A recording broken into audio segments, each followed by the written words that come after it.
Good morning. My name is Dean Brenner, and I'm the chairman of the FCC's Technological Advisory Council. It's my pleasure to welcome all of you to our third meeting in 2022. For those of you who are watching this meeting who may not be familiar with the Technological Advisory Council, or the TAC for short, we are a diverse group of technology experts who've been selected to provide technical expertise to the FCC to identify important areas of innovation and develop informed technology policies supporting American competitiveness in the global economy. The TAC is continuing to make good progress in gathering, digesting, and analyzing important information on various technological developments in the areas we've been asked to investigate under our charter. One topic continues to be a major focus for us, and that's 6G. As FCC Chairwoman Jessica Rosenworcel stated when appointing us, and those of you who have attended prior meetings have heard me repeat this quote previously, quote, "The United States must lead the world in advancing ambitious 6G research and development. We know that maintaining our leadership in high priority emerging technologies requires careful planning and execution. There are signals that need our attention, from the need for more spectrum to the vulnerabilities of supply chains to the changing dynamics of global standards development. We are starting that work here and now by reestablishing the TAC and charging it to conceptualize 6G to help set the stage for our leadership. Accordingly, you'll hear today that we are continuing our work in conceptualizing 6G in a variety of ways. The timetable for 6G, the 6G technology, 6G use cases, and perhaps most importantly of all, the spectrum that 6G will require. As I've stated previously, the world is not waiting for the United States to wake up and begin working on 6G. No, every day we see numerous efforts all over the world on 6G moving forward. In North America, the private sector has begun working on 6G, but they can't do it alone. So without a doubt, Chairwoman Rosenworcel did not jump the gun by charging us, the FCC's technical advisors, to gather and provide valuable input on the myriad of issues surrounding 6G. The FCC is getting our best input now while 6G is on the whiteboard, not later when it'll be too late. Indeed, one lesson that I think we've learned from prior generations of wireless technology is that getting all the relevant players to the table up front to explore and collaborate on issues is so much better for everyone concerned, especially the public, instead of having to scramble around after the fact. That's precisely what the TAC has been doing throughout 2022 on 6G, and you'll hear more about it today. But the TAC's work is not limited to 6G by any means. Our charter extends to many other important areas of emerging technologies, advanced spectrum sharing, artificial intelligence, and machine learning. Ensuring U.S. leadership in those areas as well is crucial and intertwined with achieving leadership in 6G. So today, once again, you'll hear throughout this meeting from the leaders of our 4 working groups. Those groups are 6G, advanced spectrum sharing, emerging technologies, and artificial intelligence and machine learning. I'd like to conclude by thanking once again FCC Chairwoman Rosenworcel, the talented, hardworking, and dedicated FCC staff, including our designated federal officer, Michael Ha, our deputy federal officer, Martin Dogsat, the acting chief engineer of the FCC, Ron Rapazzi, and so many other dedicated FCC staffers. Thanks as well to all of my fellow TAC members, and a special thanks to those of you who are leading our working groups. We're all busy, and I really appreciate the time that all of you are devoting to the TAC's work. Now I'd like to turn the floor over to the FCC's acting chief engineer, Ron Rapazzi. Thank you, Dean, and good morning to everyone. This is our third meeting for this cycle. It's very action-packed as far as my review of the presentation material that we're about to go through. I'm not going to spend a lot of time here because I think we'd like to spend as much as we can on going through the dense material that's before us. But beyond what you expressed, Dean, about the importance of 6G, and certainly there's no surprise there that it's important from the chairwoman's perspective and from the FCC at large perspective. From my perspective as well, I'd like to add that when you're talking about an ecosystem like 6G, the breadth and depth of an ecosystem such as 6G, it's the interrelationships among all the supporting technologies as well. So it's not just one working group in this tax cycle that has any greater degree of importance than another. It's the synergy that is underlying each of these working groups and all the efforts of the volunteers that are participating in these working groups and leading these working groups and liaising with these working groups. I want to express my appreciation for that, as you did, Dean. And I look forward to seeing how these interrelationships among these supporting technologies will get 6G in a position to roll out efficiently, smoothly, and quickly for the United States. So thank you, everyone, and I look forward to today's presentations. Thank you, Ron. Hi, good morning, everyone. This is Michael Ha. I am the designated federal officer for the TAC. I'd like to welcome everyone for the third quarter of the TAC meeting in 2022. As I mentioned earlier to some of you, here in DC, there's a taste of a fall in the air, and I hope the steamy and rainy summer will be behind us soon. It's been a busy quarter for the Commission since the June meeting here as well, among many other activities. I'd like to note that we have received all the comments, reply comments for the receiver NOI, which many of the tech members and member companies have shared their feedback. And also, this is a topic of interest in the Spectrum Sharing Working Group, and we look forward to hearing some of the findings from the working group. We also issued a offshore NOI, which may benefit from some of the findings from the Emerging Technologies Working Group discussions as well. And FCC and NTIA have updated our MOU, strengthening our collaboration between federal and non-federal spectrum sharing arrangements. During the September Commission meeting, which will occur actually exactly 2 weeks from today, the Commission will also consider the orbital debris second report in order, which may be of interest to some of the TAC member companies here. From the TAC logistics perspective, I'd like to reintroduce Connie Maddy, who left the TAC but came back to us wearing a different hat. And she's now representing Deutsche Telekom. I think she's calling in from Germany. Thank you, Connie, for joining us, and look forward to your contribution as well. And I'm looking forward to another great presentations from the working group chairs, and hope that this will keep us to focus into final recommendations, which will be delivered in December meeting. And as a reminder, we will use the raise the hand icon from the MS Teams to indicate that you have questions or comments to make. And please remember to mute your microphone if you are not speaking, as we have a larger group and we always have something going on in the background as well. And thank you all. And I'd like to pass the microphone to Martin Daxket. Martin. Hello. I'd just like to acknowledge all the fantastic work that's been going on in the working groups, and looking forward to the actual recommendations to be delivered by the end of the calendar year for the December meeting. We have on the agenda, we'll be skipping the roll call and going off of the list on the MS Teams, and we'll have 2 presentations with a break for lunch, and then 2 more presentations before we adjourn for the day. So I'll bring up the slides.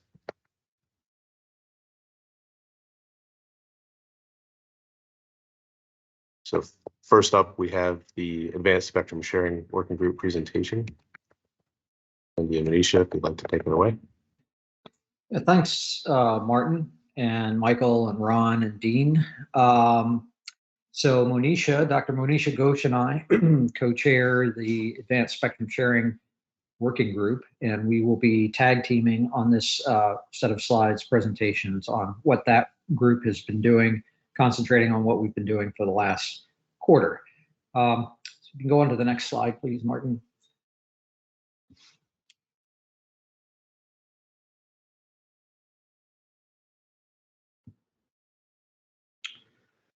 I am not seeing. Next. Okay.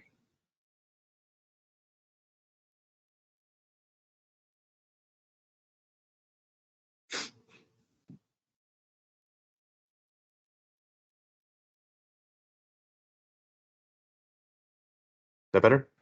Yep, that works. Great. Thanks, Martin.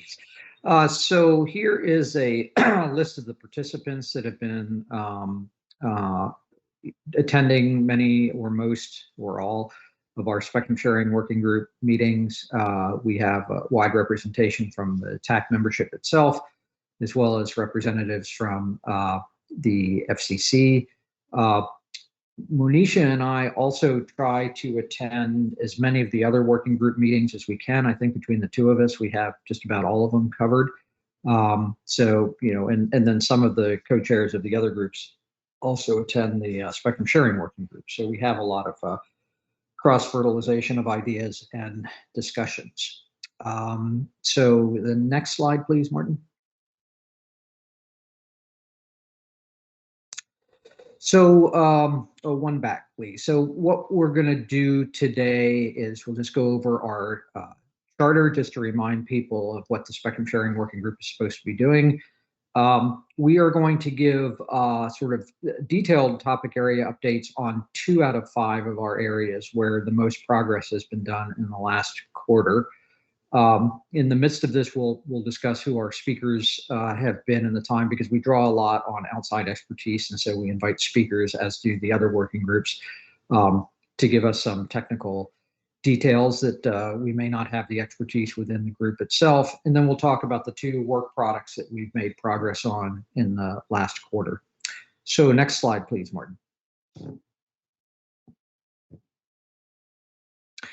So this is our charter that comes from the FCC. So these are the items that the Advanced Spectrum Sharing Working Group specifically should be working on.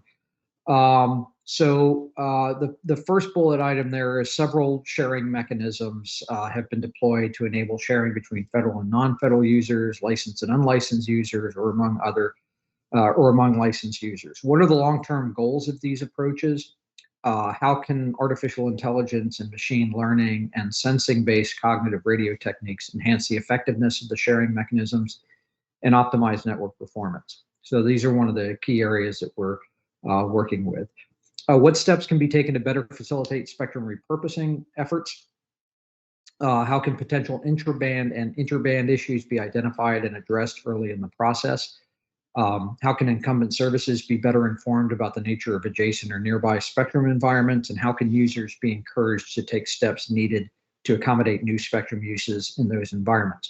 What steps and processes should be used regarding adjacent band spectrum users, wide receiver bandwidths? So this touches on, some of the issues that were brought up recently and the receiver performance NOI, and we've been discussing that quite a bit.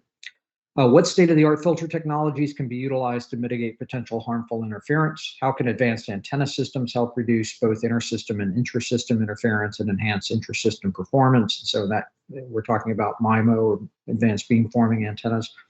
What are the cost-benefit trade-offs on utilizing the current filter technologies or advanced antenna systems? Fourth bullet, what are the candidate bands or services that can coexist with low-power indoor-only operations, such as factory automation? So that's an IoT type of application. What are the sharing mechanisms to consider? And then finally, what are the sharing mechanisms to consider among various services above 95 gigahertz, including passive services? So there's a lot of spectrum above 95 gigahertz, but to what extent can we share it? A lot of those bands are shared or exclusive primary for passive services. Next slide, please, Martin. There's a little bit of overlap, or actually significant overlap, between our charter and some of the topic areas covered by other groups. So obviously the question in the charter earlier about how AI ML can be applied is obviously overlaps the working group AI ML. And so we've been following very closely the work that's going on in that working group and have talked about some of those developments in the context of spectrum sharing. Then the charter also asked about state-of-the-art technologies and filters and antennas and things like that. That's obviously very closely connected with some of the work of the emerging technologies working group. So we participate in that group just to keep aware of the developments there, and also have a lot of discussions about how these technologies can play in spectrum sharing. And then finally, when we look at sharing mechanisms above 95 gigahertz, due to the amount of bandwidth that's potentially available above 95 gigahertz, that clearly has 6G or next-G implications in terms of data throughput and things. And so we're working, we monitor closely the work of the 6G working group. with regard to above 95 gigahertz. So anyway, next slide, please, Martin. So this topic is one that has been led by, among others, Monisha. So she's going to take topic 1 and give a description of that work. Thanks, Andy, for the introduction to the presentation today. So one of the, as Andy mentioned, there were quite a few topics that were handed to us for exploration during this TAC session. So the first topic that we started digging into was really trying to understand what are the potential new bands for sharing. We started off by looking into the 7 to 24 gigahertz, except for 12.2 to 12.7, which has an active NPRM out. So we'll call that the rest of the mid-band, the new mid-band. And the questions we asked ourselves as we went through this range of spectrum is, which subbands are appropriate for sharing or clearing? Can we extend existing sharing techniques from sub-6 gigahertz to these higher bands, or are new techniques needed? We're also trying to look at specific secondary uses and whether they would fit in better with certain incumbents. Like, for example, channelization, if it's passive services or satellite services, is it space to earth or earth to space? Trying to get a better understanding of what is in there already and what can be better repurposed if we wanted to share some of those bands. We also have to look at the global aspect of these subbands because spectrum allocations are quite different in the US compared to the rest of the world. And as was mentioned by Andy as part of the charter is how and whether we start considering adjacent band, even adjacent channel compatibility issues. And the toughest part really is that final sub-bullet is how do we keep in mind that incumbents that are there today are also continuing to evolve. So their needs and their specifications are also changing alongside any new services that get allocated either in their bands or in adjacent bands. The second bullet, again, looking at what are the primary incumbent services in these bands. We've also spent a lot of time in the group talking about the existing coexistence mechanisms, for example, lightly licensed, which in the US is CBRS, the General Authorized Access devices. The purely licensed, which we are familiar with, licensed and auctioned spectrum, like the most recent 3.45 gigahertz, AWS in the past. Local area licensing, which is quite common actually in UK and Europe, especially for things like private networks, and or unlicensed, completely unlicensed, like the 6 gigahertz. We've also started discussions about how to share in some passive bands about 95 gigahertz. And the reason that we want to look at those really high frequencies is that you could get the really large contiguous bandwidths that are going to be very hard to get even in the 7 to 24 gigahertz. We're talking about potential bandwidths of maybe in the tens of gigahertz range. Next slide, please. So a brief update, and this slide is, I'm not going to spend too much time on this one because this really encapsulates what we already presented in the June meeting. We had presentations by Mark Gibson on ComSearch on what they have found in their investigations into just a part of the 7 to 24, which is the 7 to 8 gigahertz band. And there was also a presentation by Ting-Fang Ji on Qualcomm on some of the work that they are doing in 12.7 to 13.25 gigahertz via experimental licenses. That is where a lot of their future 6G R&D seems to be focused for the current time. Next slide, please. We also had in our last session a presentation by Phil Erickson of the MIT Haystack Observatory on passive users of spectrum. As I mentioned, there are many, many passive users in the 7 to 24 and above 95 gigahertz.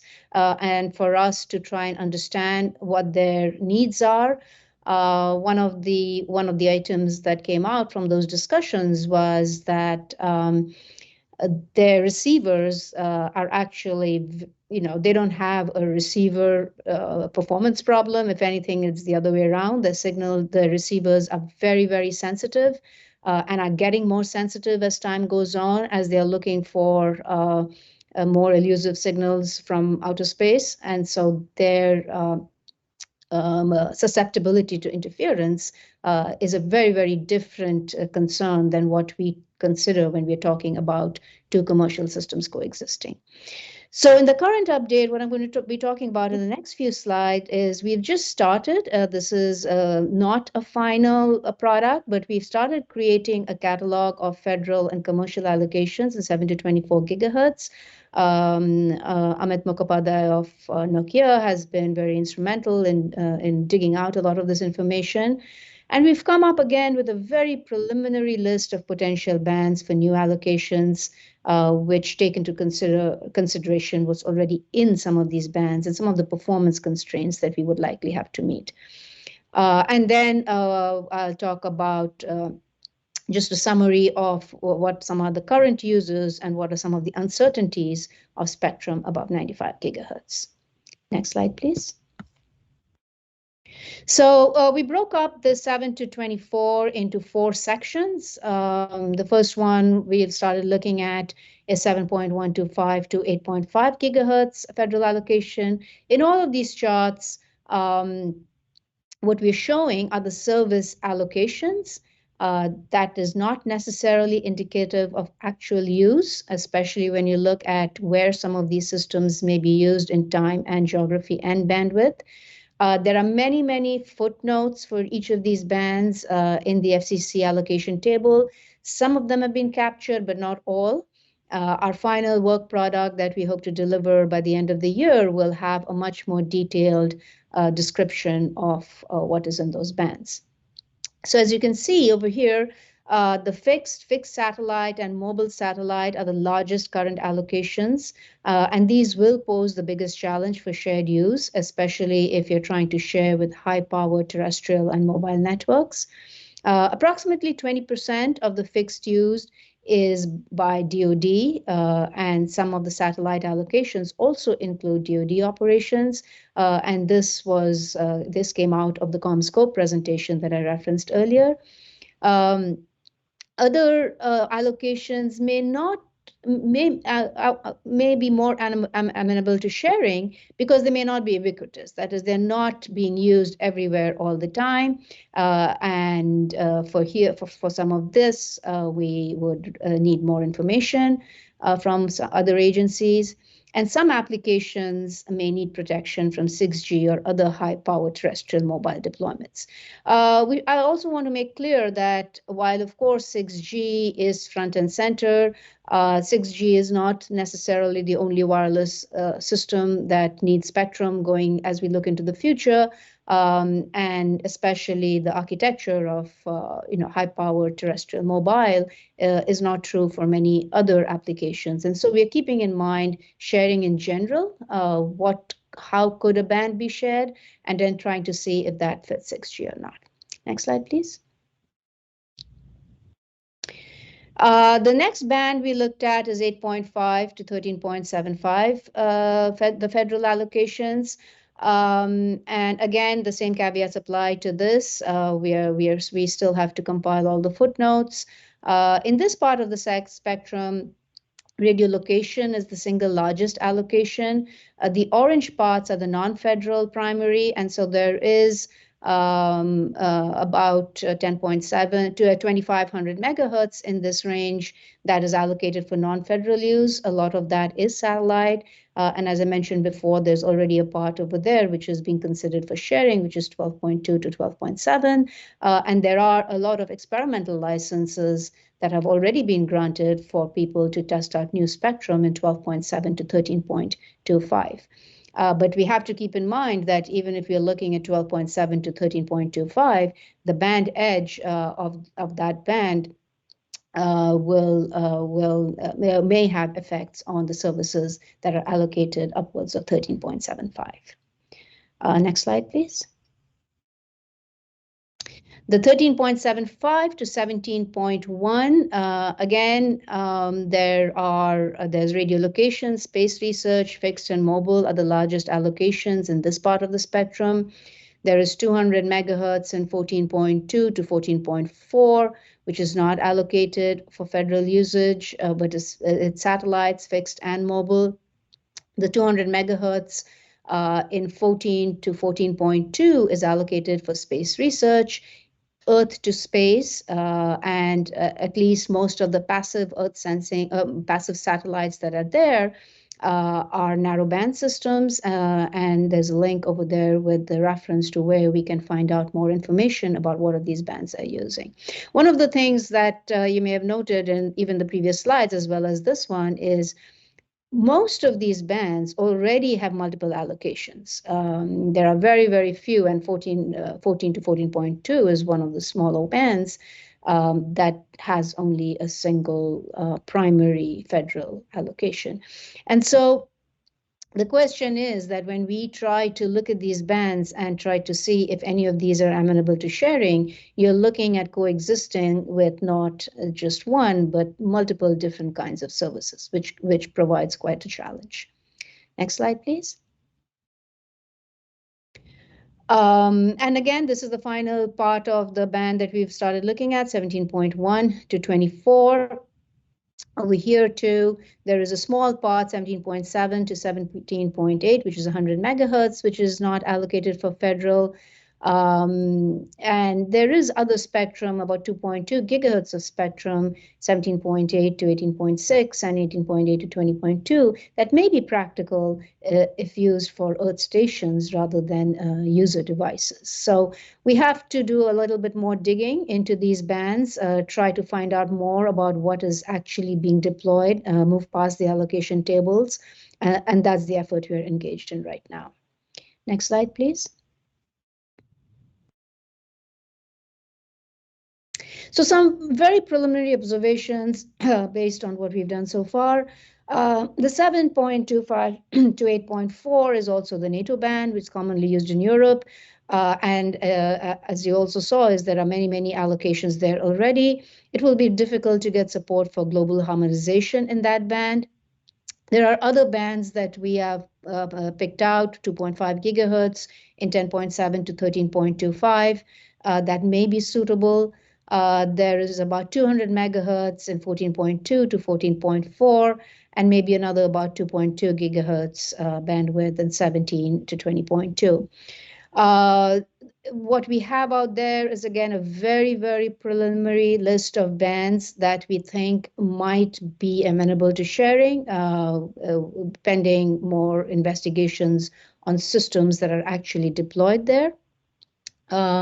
And of course, we also have to look at what is going on in ITUR and in other countries to really understand whether any of those bands are good for sharing. One of the things that I think should also be clear is that if you look at the bands in this range, 7 to 24, it is going to be quite difficult to find contiguous bandwidth that is more than a few hundred megahertz wide. So 6G, future G systems are probably looking for this wide swathes of frequency that are contiguous. That is going to be difficult in this frequency range. Next slide, please. And so as a parallel activity, we're also looking at what is going on 100 plus gigahertz. In that region, it's really what's out there today is a very, very high number of passive users, which are strictly protected by a number of different radio regulations.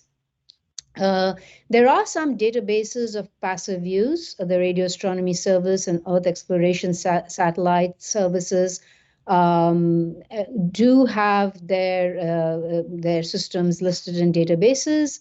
But one of the things that we found is that these listings of passive users is many times not up to date and does not include ephemeris data. So if we knew exactly what the track of the satellites were as they were moving across the sky, you could come up with coexistence schemes that allows you to share with them in a way that the sharing does not affect the performance.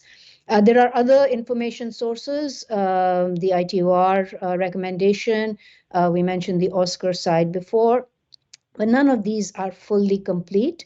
However, if we had more information on what some of these applications are, there are many sharing options that could be explored. For example, most interference happens if you have high elevation side lobes coming from your terrestrial system. If you can minimize that, you can probably share with a number of these passive users.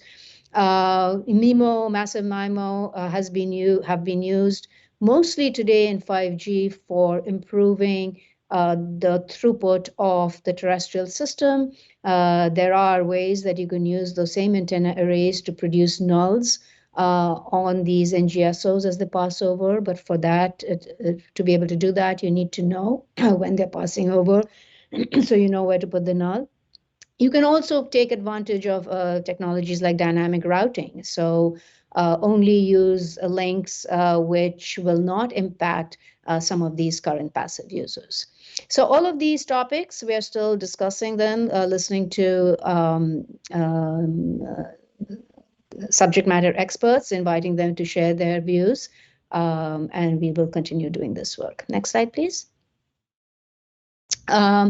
I will now hand it back to Andy to talk about the next topic too, which also we've spent the most time on over the last quarter. Andy. Yeah, thanks, Manisha. So the second topic we've been addressing, we've titled Best Practices for Spectrum Sharing. So the experience of those of us who have been in spectrum sharing or been impacted by it is that every time we create a new spectrum sharing framework like TV Whitespace or CBRS or 6 gigahertz AFC or others, we seem to be looking at it anew each time. It's like we're reinventing the wheel as to how we will implement the framework, what propagation models to use, how the frameworks will be certified, how we do public testing, and on and on. There's a lot of technical commonalities as well as policy commonalities between these different frameworks. And what we're hoping to do is take a look at the technical commonalities among all of these different sharing frameworks and see if we can sort of put together a best practices type of set of recommendations from the technical point of view for any future applications of centralized spectrum sharing. There are, a few kind of key areas we're looking at. Again, all the technical side, but are there ways, especially if you're talking about IoT applications and warehouses and things like that, are there ways that we can extend the sharing mechanisms with low power indoor devices, sort of like we're doing in 6 gigahertz AFC with low power indoor? Is there a way to easily extend that into new bands? And one of the challenges, both in CBRS and in 6 gigahertz and potentially in the future, technical challenges, first of all, how do you define indoors? And then how can you identify whether a device is indoors or not, especially if you don't have a professional installer or somebody doing the installation? How do you positively determine something is indoors, and how do you define indoors? So it's one of the key things that we're looking at. Another thing we're looking at is, how can you best consider aggregate interference? Because the interference to an incumbent really is, the amount of potential harmful interference to an incumbent really does depend on the aggregate of the interference from the devices that are sharing the band. But calculating aggregate interference is non-trivial, especially if you have several different systems that are managing the band, because then if you're aggregating interference calculations, all of those systems have to share all of their data or almost all of their technical data with one another, which ends up kind of causing some issues with proprietary data and things like that. So how can we better deal with aggregate interference without requiring all of the different systems to share potentially proprietary data? We've seen some challenges related to incumbent sensing. If you subscribe to the notion that transmitters don't consume spectrum, but receivers consume spectrum, then if you put up a network to sense incumbents, then you are consuming the very spectrum you're trying to share. And it's not a very efficient way of sharing. I've got a plot here a little bit later to show an example. We definitely identify the need to improve propagation models for spectrum sharing. But how do we deal with reported cases of interference? Who's responsible for following up? How do we record interference? How do we measure it? And how do we enforce it in a shared spectrum environment? We're learning all of these as we go in the existing frameworks, but is there a common thread here that we could deal with this on a technical nature? And also, how can we move to more dynamic operations? So in the case of TV whitespace, CBRS, and 6 gigahertz AFC, all of those operate on a 24-hour cadence, typically, in order to get a new frequency assignment. And the reality is we need to be a lot more dynamic than that. And so how can we move to that kind of operation? Next slide, please. So topic 2 update for this time. So we've had quite a bit of discussion about existing sharing frameworks. Some of the presentations that Monisha mentioned earlier by Mark Gibson from ComSearch, he provided some information on the lessons learned in, for example, AWS3, in TV whitespaces, CBRS, and 6 gigahertz.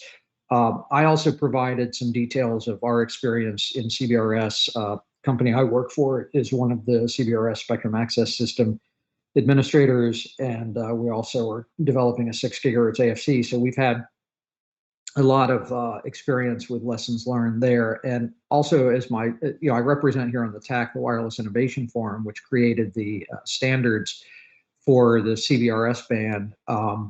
We are also working we have a task group that's working on a detailed document about lessons learned from CBRS. We've identified about 20 different lessons learned so far that we're doing a deep dive on, and we'll be able to provide some of that input to this group as soon as that document is balloted. So, those of us who created the standards are looking back at what we created and looking at what we did right and what could be improved, based upon the experiences that we're actually having. So that our upcoming set of recommendations to the TAC will draw a lot on those lessons. So next slide, please. So just as an example of what we mean by the propagation model challenges, and this, I show this pair of slides a lot because it sort of underscores the issue.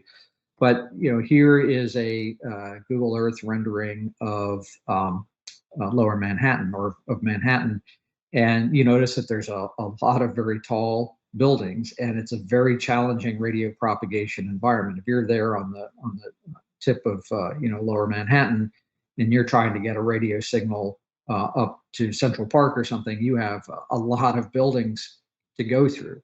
And that's going to be probably the biggest impact on your propagation loss, is going to be all of these buildings and how they attenuate the signal, how they scatter or reflect the signals and things like that. This is going to be critical and probably the most important component of the propagation loss over free space loss. But if you go to the next slide, this is how the propagation models that we're using in CBRS and to some extent in 6 gigahertz view Manhattan. They don't know anything about the clutter, and by clutter I mean buildings and foliage and things like that. So all of those buildings you saw in the rendering previously, those don't exist. Those are completely flat as far as ITM goes, and it sees Manhattan as just a completely flat meadow, basically. And so it's going to calculate more or less free space loss from one part of Manhattan to the other, because all it's taking into account is terrain, and terrain is negligible in Manhattan. And so the fact that we're using a propagation model for CBRS to calculate interference that is missing such a major component is, we believe, leaving spectrum on the table. You're just not taking into account all of the additional losses by all this clutter. So we clearly need to move to better models. The problem is, adding detailed knowledge of clutter like buildings and things like that is not easy. It's a complex thing. It requires very large databases and a lot of calculations. But computing is catching up, and the databases of clutter are catching up. So it's something we need to look at for future spectrum sharing scenarios. And then the next slide, please, Martin. And then I mentioned earlier about incumbent sensing and sort of the negative aspects of incumbent sensing. So in the CBRS band, we have to set up sensors to listen for Navy radar out in the ocean areas. And so those sensors, obviously, since we're listening for the Navy on ships off the coast, those sensors are located in coastal environments, which are also the most heavily populated areas of the United States. And even though we're trying to sense things that are out over the water, all antennas have side lobes and back lobes, and also the geography and the geometry of the coastline means that there's no way you can avoid your antenna covering populated areas or having responses to populated areas. But yet we have to maintain a particular interference criterion at our radar sensors so that they can hear the radar, which may be 200 kilometers away. So we can't deploy CBRS devices in the vicinity of our sensors without causing harmful interference to our sensors. So this creates what we call whisper zones, where you can't deploy CBRS devices. And so it's, the weird thing is you've set up the sensing network to allow people to use the CBRS band, but the sensing network itself in some areas is blocking people from using the CBRS band because of its interference restrictions. So in this simple case, this is just a portion of the California coast. We've used the actual deployments of ESC sensors for all of the ESC networks that are out there and their actual antenna patterns. So this is this is real. It's not a simulation. These red areas are where it's basically impossible to site a single outdoor CBRS device without exceeding the interference criteria of one or more ESC sensors. And just in this one small corner of the United States, this blocks about a population of about 266,000 people and 120,000 households. So you've add up this impact along all of the coastline of the United States, and it negatively impacts millions of people by just having to protect our own sensor network. So, we think there are better technical solutions to this that doesn't block CBRS service for so many people. Those were just two examples of some of the lessons we've learned so far in CBRS. So next slide, please, Martin. So the update is we are drafting a white paper on a collection of the technical lessons learned so far in centralized spectrum management. We're not quite sure whether this is going to be a set of succinct slides on some of these lessons or whether it's going to be a document. At the moment, we've started a document. It may migrate into slides because it may be an easier way to present it with graphics and things. But we've started drafting text, and we hope to have this done by the end of the year. Might be a bit of a stretch goal, but that's our plan. Let's see. I think I've covered everything in this slide. So next slide, please, Martin.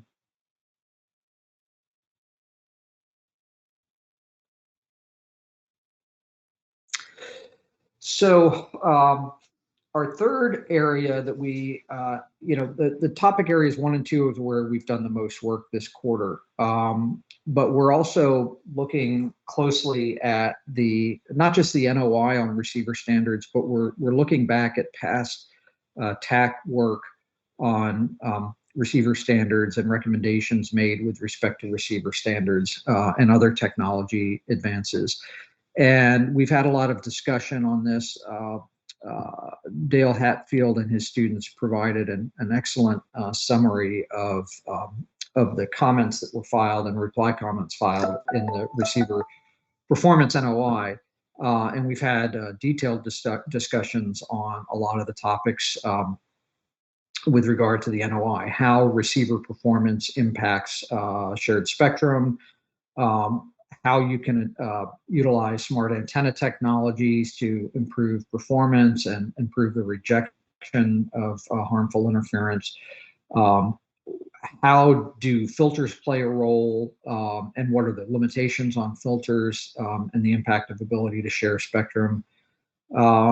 And what we've also started looking at, how important it is to consider adjacent band issues when talking about spectrum sharing. So as an example, again, going back to the CBRS band itself, we have challenges with coexistence among, especially in the GAA tier and CBRS, but we're now surrounded by two very high power services below the CBRS band and above the CBRS band that did not exist and were not on the table when CBRS was created. And so, from a shared spectrum environment, how do we deal with adjacent band considerations as well, and the evolution of how adjacent band situations change with time? So, how does this all interplay into receiver standards and expectations for what you need to build your receiver to be able to deal with, especially if that is changing over time?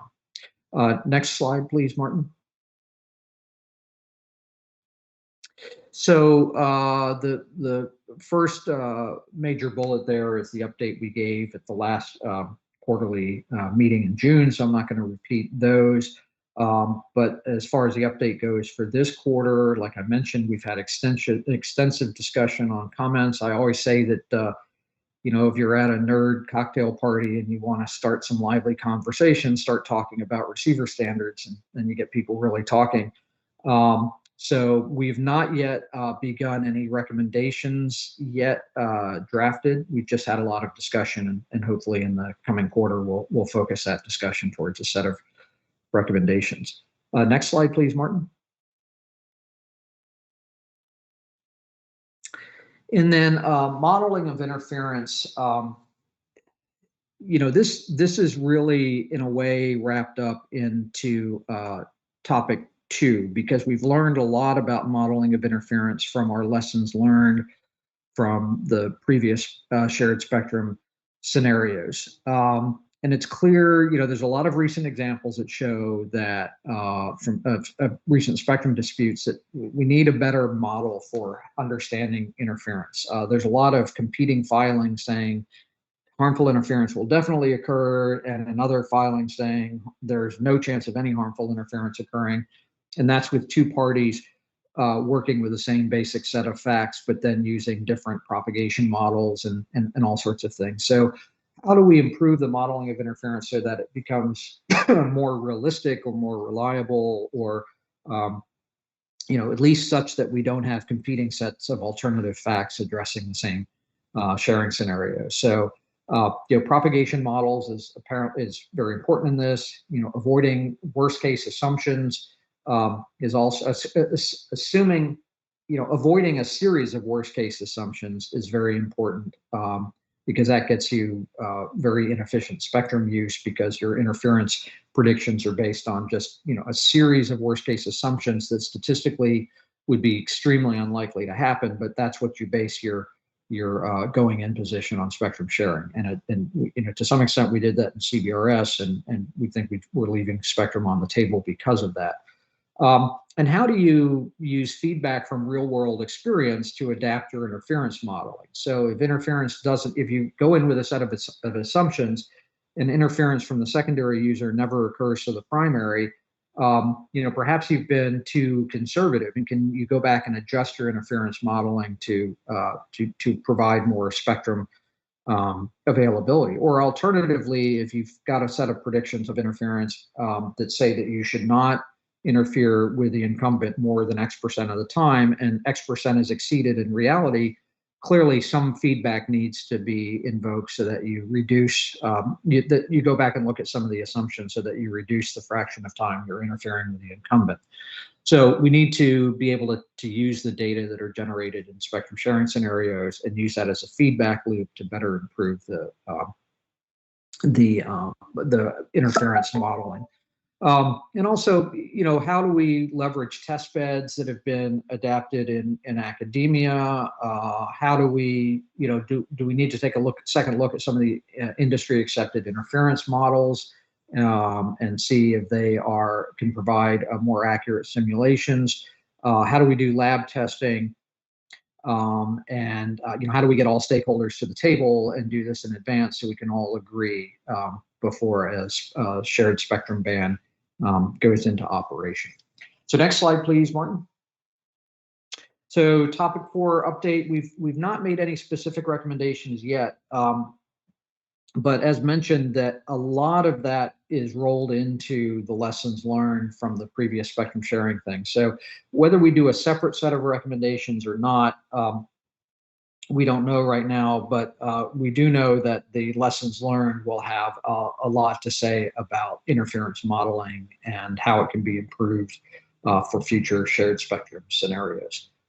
So I think that's it for topic 4, and we have the one last topic left, topic 5, and I will hand it back over to Monisha.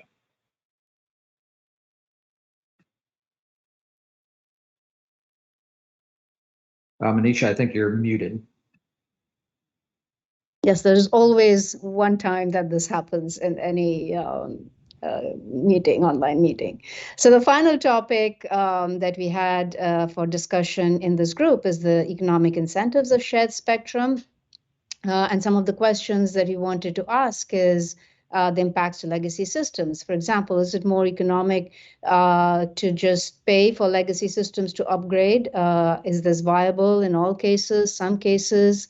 And more importantly, and this again goes back, ties in with some of the receiver discussions that we've had, is what are the components of legacy systems that need to be addressed? Is it just in the front end filter, preamps, IF filters, etc., or can it also be in the kind of signal processing that's being done in the legacy systems?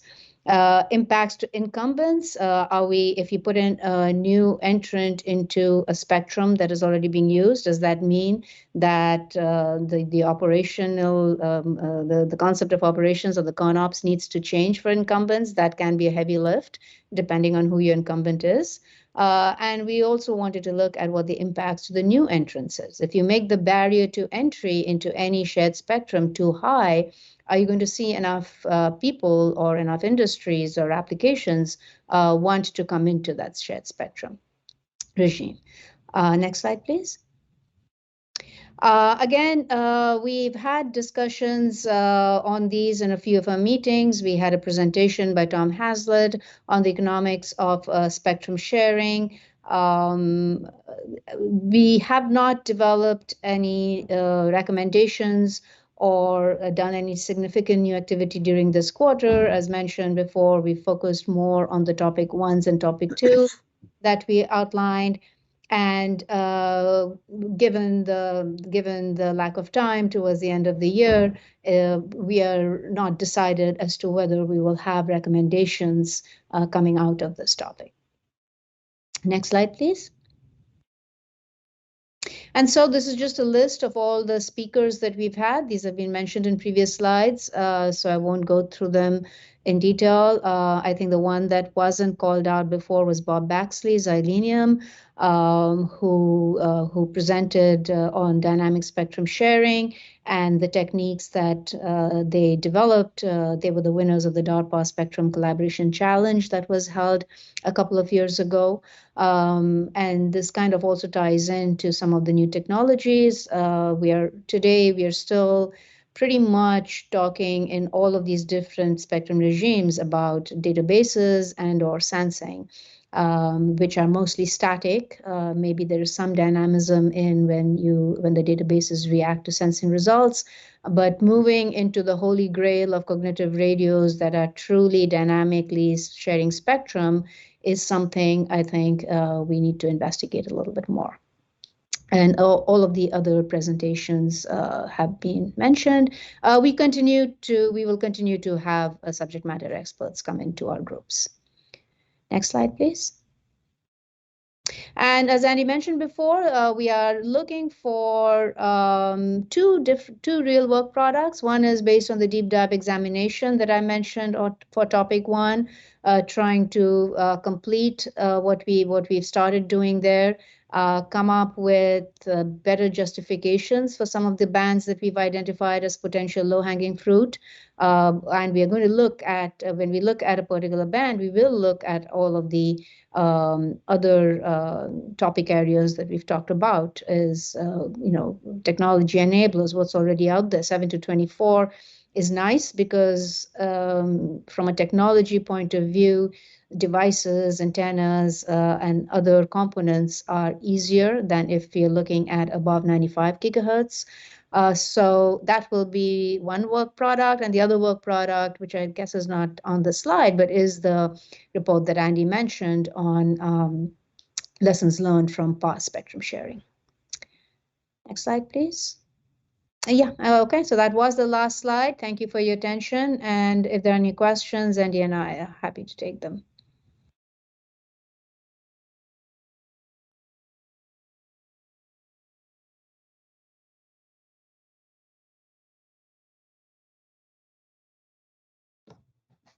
Okay, thank you. I guess not, Michael, Martin, over to you.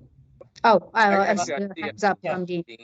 Hi, Andy and Monisha. I just wanted to say I thought that was absolutely an excellent presentation. Monisha, especially thanks for presenting the slides about the specific bands. I don't think that a presentation like that has been made publicly before today, so thanks a lot for that. And Andy, if a picture is worth 1,000 words, I thought that the pictures of New York were pretty amazing, of Manhattan, and then I also thought the picture of the impact of the the quiet zone for the radars was amazing, because that's contrary. The whole point of CBRS was it's not supposed to be a 24/7 blackout. The whole thing of what we're doing is trying to make spectrum available when it's available, where it's available, understanding that it can't be made available 24/7. So I look forward to hearing more about what can be done to get back to the original mission for CBRS in those zones on the coast, which is to make the spectrum available, when it's free and where it's free, and not have a zone of a whisper zone that's undue, that has such a large impact. So Thanks a lot. Sure. Thanks, Dean. Henning?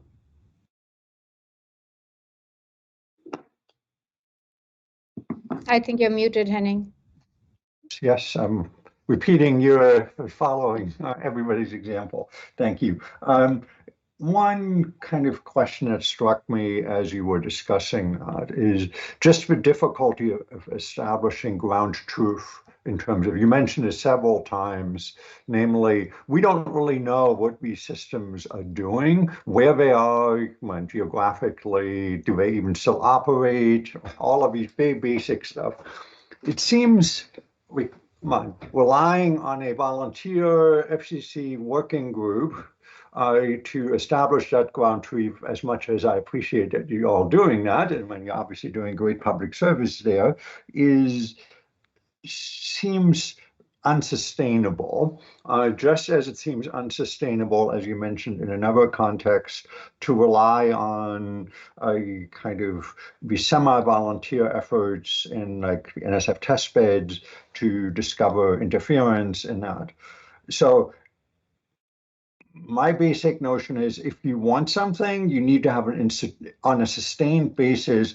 You need to recognize you need to pay for it, and B, you need an institution that is responsible for it, even if it's boring and tedious and it does not get you a paper published or an NSF grant or whatever. Other incentives might be in that. So I wonder if a working group has thought about, beyond its kind of individual efforts, as to what would it take to either improve existing institutions that might really should be doing this type of thing, but maybe don't have a mission, the resources, the staffing, whatever, or whether a new institution needs to be created and funded. This is not just some volunteer organization here as part of some committee, part of some society, say, to get the ground truth in there. Again, we don't rely on, we have a Census Bureau as opposed to just simply people mailing in a postcard that they exist. Yeah, Henning, and that I think you pointed out is what might very well be one of the key recommendations or the key actionable recommendations that comes out of the work we do here is that somehow we have to, at a government level, figure out how we address this issue of having better databases, better information sources for how and when spectrum is being used. As you well know, Henning, NSF has had multiple projects and programs in the past where we've had these one-off methods of doing spectrum observatory kind of measurements with antenna, but those are not sustainable. They don't give you a picture of what's on the ground. The Spectrum X, which is the institute that I'm a part of at Notre Dame, the first NSF center specifically for spectrum. We are discussing within Spectrum X about how we can start some projects that try to, and as you said, it is difficult because these are not projects that necessarily give you papers or give you PhD theses out of it, trying to do the dirty work of trying to find out what exactly is out there. But it is a very, very important part of what needs to be done if we want to make real progress in spectrum sharing. So we are, Andy and I, happy to listen to ideas about how we can do this better. And, that'll probably be a key recommendation for the FCC and other agencies to see how they can do it better. Right.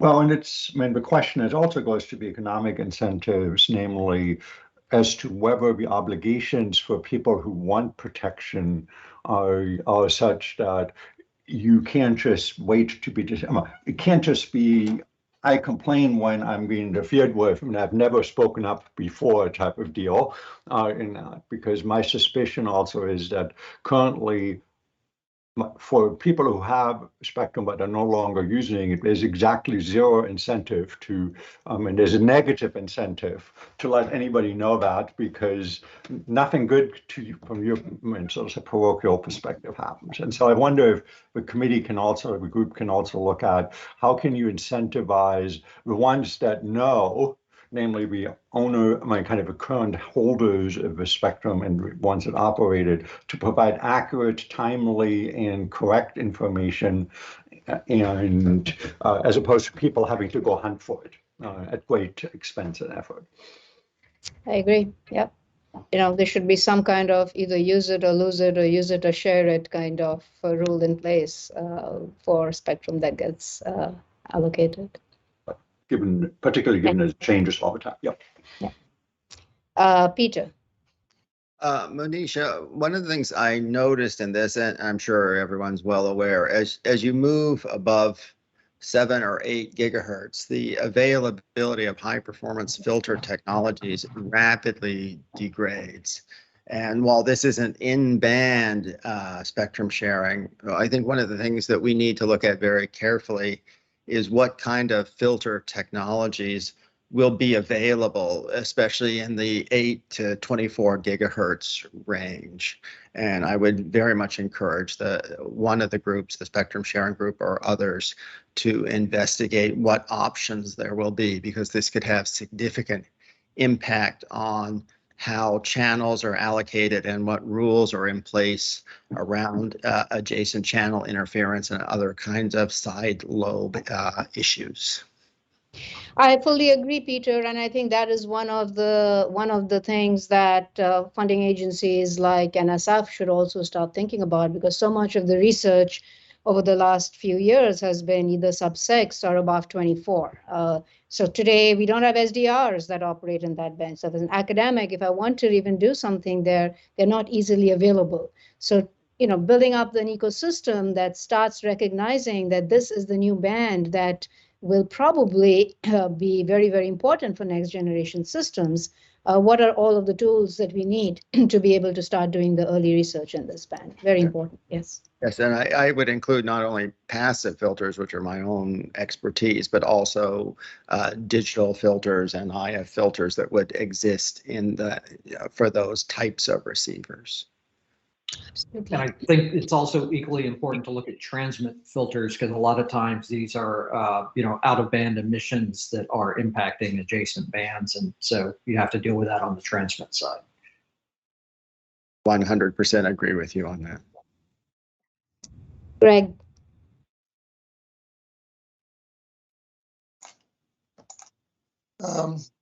Yeah, thank you. I wanted to just add a comment about the feedback and the in dynamic spectrum sharing. The administrators, the spectrum administrators, were examining the receiver NOI and its comments, and based on what I've seen, I don't think it's very likely that we're going to end up with mandatory receiver standards, which has a big effect on what you can do on the adjacent channel. But if the information on receiver performance can be included in the database, then that information can be used by the administrator to assign frequencies so that there won't be as much receiver interference, adjacent channel.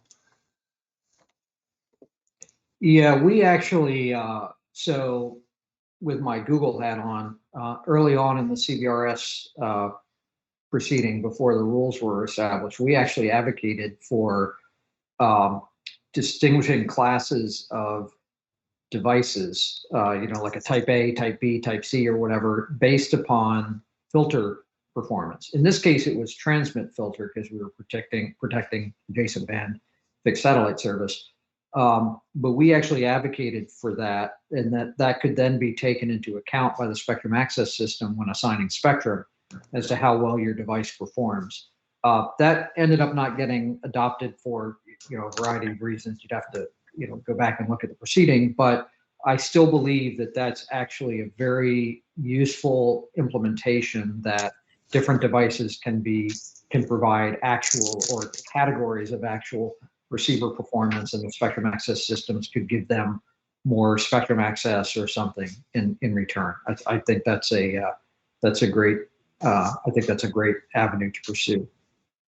I think it also applies to the secondary users' characteristics of transmitters. So I remember back in the TV white spaces days, Ofcom wanted to basically allocate power based on how good your filtering was. So if you build a good enough transmitter that has very good transmit filtering, then there's an incentive for you because you get better access to spectrum. So there are, I think, different ways of doing rules than we do it today.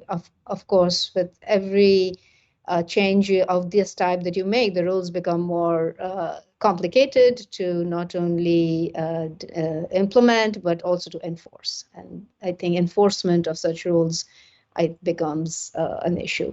But these are all great ideas, yeah. Steve, and then Adam. Yes, thank you. I basically wanted to throw my support behind Henning's comments that I basically took as there's no free lunch. You need to pay for this stuff, and relying on the TAC is probably not enough. And even suggesting that we might consider that sort of thing as a recommendation. Yep, I think we've got our first key recommendation out there, Andy. Mm-hmm. Adam? Perfect. Okay, so Manisha and Andy, in the beginning of your presentation, you were, in breaking things into 4 bands, you were actually trying to identify what the use of the spectrum was, what it was assigned to. And then I think there is important information of how that spectrum is used in a geographically distributed way with some granularity, okay? And with having the FCC and NTIA responsible for the spectrum, okay?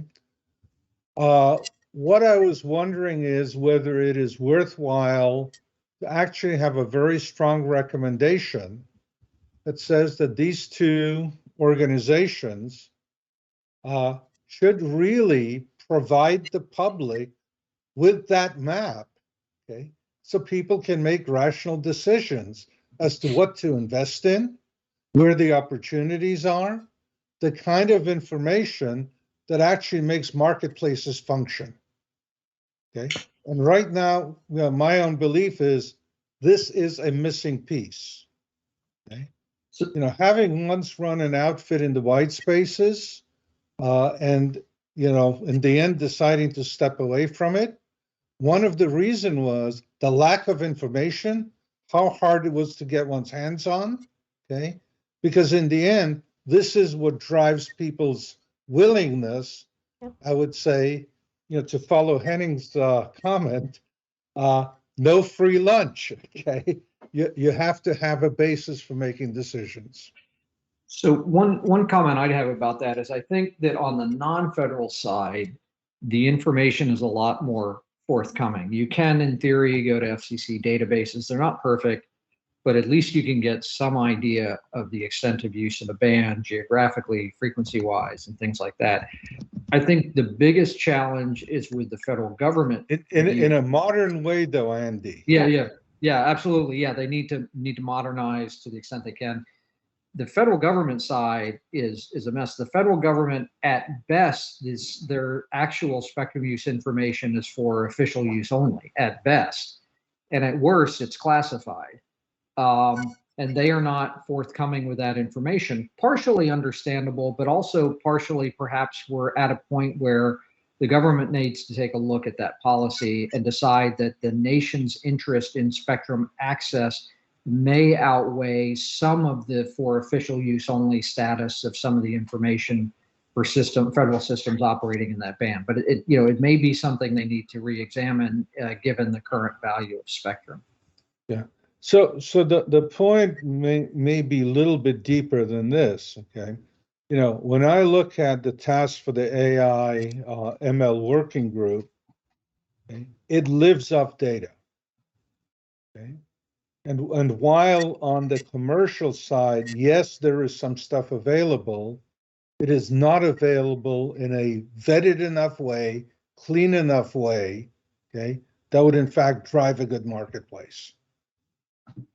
Agree. And again, going back to what Henning says is whose interest is it to do that, right? It's really, we have to figure a way out to set up methodology, update the tools. So even with the FCC, there's an experimental license database, there's a ULS, there are different databases.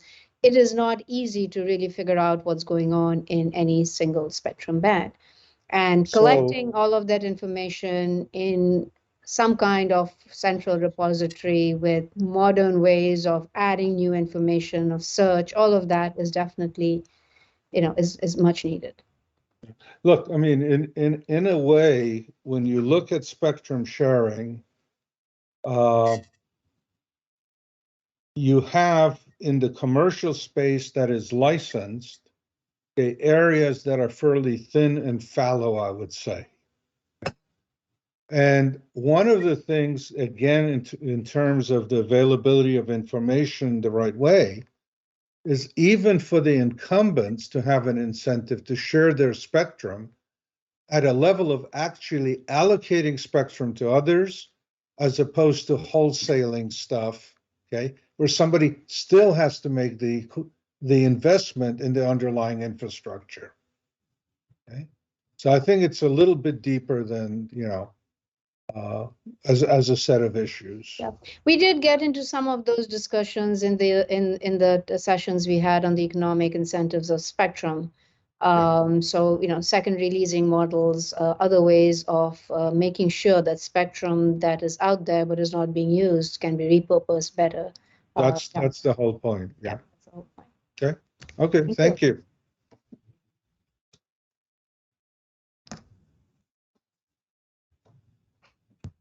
Okay, I think if there are no more questions, we are done with the update from the Spectrum Sharing Group. Thanks for the discussion. Thank you. Thanks, everyone. Moving on to the 6G working group presentation. Brian and Manu, take it away. Okay, thank you. Hi, this is Brian Daly. I'll go ahead and start on behalf of Manu Hussain and myself. I'd like to present the 6G working group update.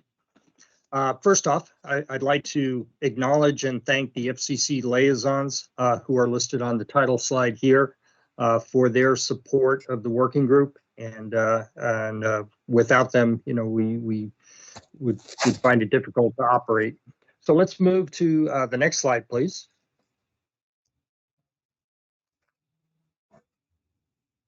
So just an outline of what we're going to discuss today. We'll quickly go through and review the participants in the charter, go through which invited SMEs we had to the working group throughout the period.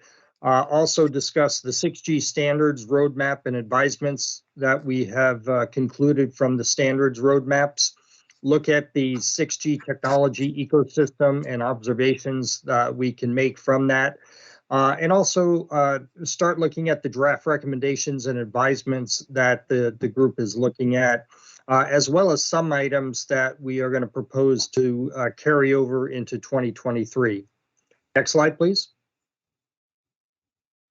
So again, this is a team effort, and we'd like to acknowledge and thank all the team members that participated and contributed to the discussions throughout the year so far. Again, I won't go through each of the names individually, but want to recognize them as well as their companies for the support that they provided. Next slide, please. Just a review of our charter. There were several areas that we were tasked to investigate.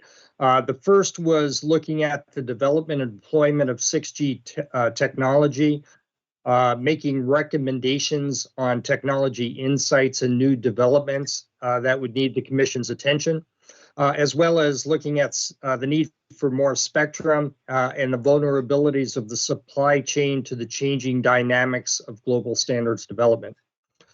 Next, looking at Open RAN and vRAN and how that will benefit 6G technology.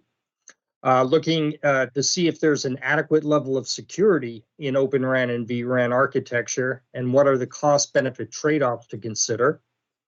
Next, looking at millimeter wave and terahertz bands for front haul and backhaul in support of the dense deployment anticipated for 6G systems. The next topic is looking at the applications, including autonomous driving, edge computing, emergency alerting, and smart city technology deployments. And then finally, how can 6G help bridge the digital divide by bringing down costs of delivering broadband, particularly when we look at rural and urban underserved areas. Next slide, please. So the bottom line up front, there's a number of areas that we're looking at for recommendations and advisements. And while these are not finalized, we wanted to give you an idea of the topics that we're looking at and the areas that potentially could turn into recommendations and advisements as we move toward the end of the year. First is on the 6G development timeline. Certainly, we're going to talk about how 5G Advanced is evolving for future 3GPP releases, and how the fundamental research of 6G is underway, both with federal and industry investment. And finally, the ITU is defining IMT 2030, and we're looking at how the World Radio Conference next year will set 6G radio performance as spectrum and performance requirement. The next topic is the O-RAN and Open RAN security, looking at disaggregated O-RAN networks to demonstrate multi-vendor interoperability, as well as federal incentives needed to align with subsystem integration. In the area of millimeter and sub-terahertz, the opportunity is joint communications and sensing, large transmission bandwidth, indoor and personal area network development, but there are challenges with high mid-band value for deployment scenarios and very high path loss that comes in as you move higher in frequency. Spectrum needs, looking at various mid-band and sub-terahertz spectrum, and the heterogeneous access, looking at space, aerial, terrestrial integrated networks, which will require coordination.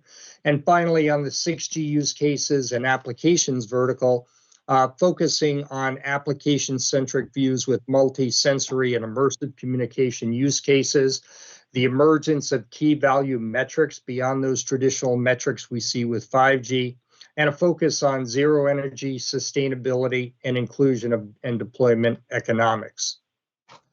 Next slide, please. So looking at the working group subject matter expert presenters, if we move to the next slide, these are just going to give summaries. And again, I'm not going to go through all the detail that's listed on the slides, but what we have had is a number of presenters come in and talk to us on a various subject areas. These include the ITUR process for IMT and where they're currently at in the IMT towards 2030 and beyond process. And Mark Grant of AT&T joined us for that. Next, we have the NextG Alliance talking about the 6G roadmap overview.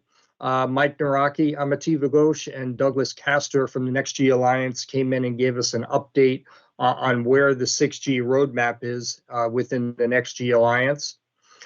Next, we had Northeast University talk about wireless networks operating in the terahertz band with Dr. Joseph Jornet and talking more about the joint communication and sensing using extremely large bandwidths.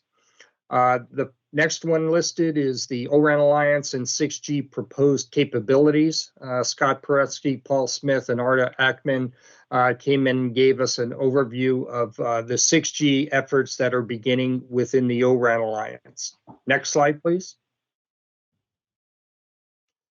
Continuing on, we did look at the German 6G research initiatives from Germany.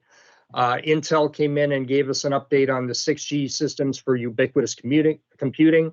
The Global Foundries talked about silicon technologies for 6G sub-terahertz. Mark Grant came back and gave us an update from the ITU on their future technology trends report, which was completed. And then we got another O-RAN Alliance update from the NextG Research Group and a more detailed in-depth dive into what the O-RAN Alliance NGRG is doing. Next slide, please. And the final list here, we have the Dr. Sumit Roy gave us an update on what's going on within the DoD and looking at some of the R&D enablers from a DoD perspective on the 5G Future G programs. The Arizona broadband policy and the broadband stakeholder network representatives came in and talked to us about what they're looking at as far as their policy past, present, and future. And this ties into some of the digital divide topics which we're looking at. Ericsson came in and gave us an innovation journey into 6G future, describing their 6G network platform across different vectors of limitless connectivity. And then finally, if we move to the next slide, we had Intelsat talking about 7 to 24 gigahertz usage and the future from a satellite industry perspective. So we had, again, a number of speakers. I didn't go into the detailed summaries of each, but they are listed on the slide decks to give you an idea of what some of the key points and key takeaways are from each of the talks. Now, if we move to next slide, please, we'll talk a bit about 5G, 5G Advanced, and the 6G standards and consortia roadmaps. So next slide, please.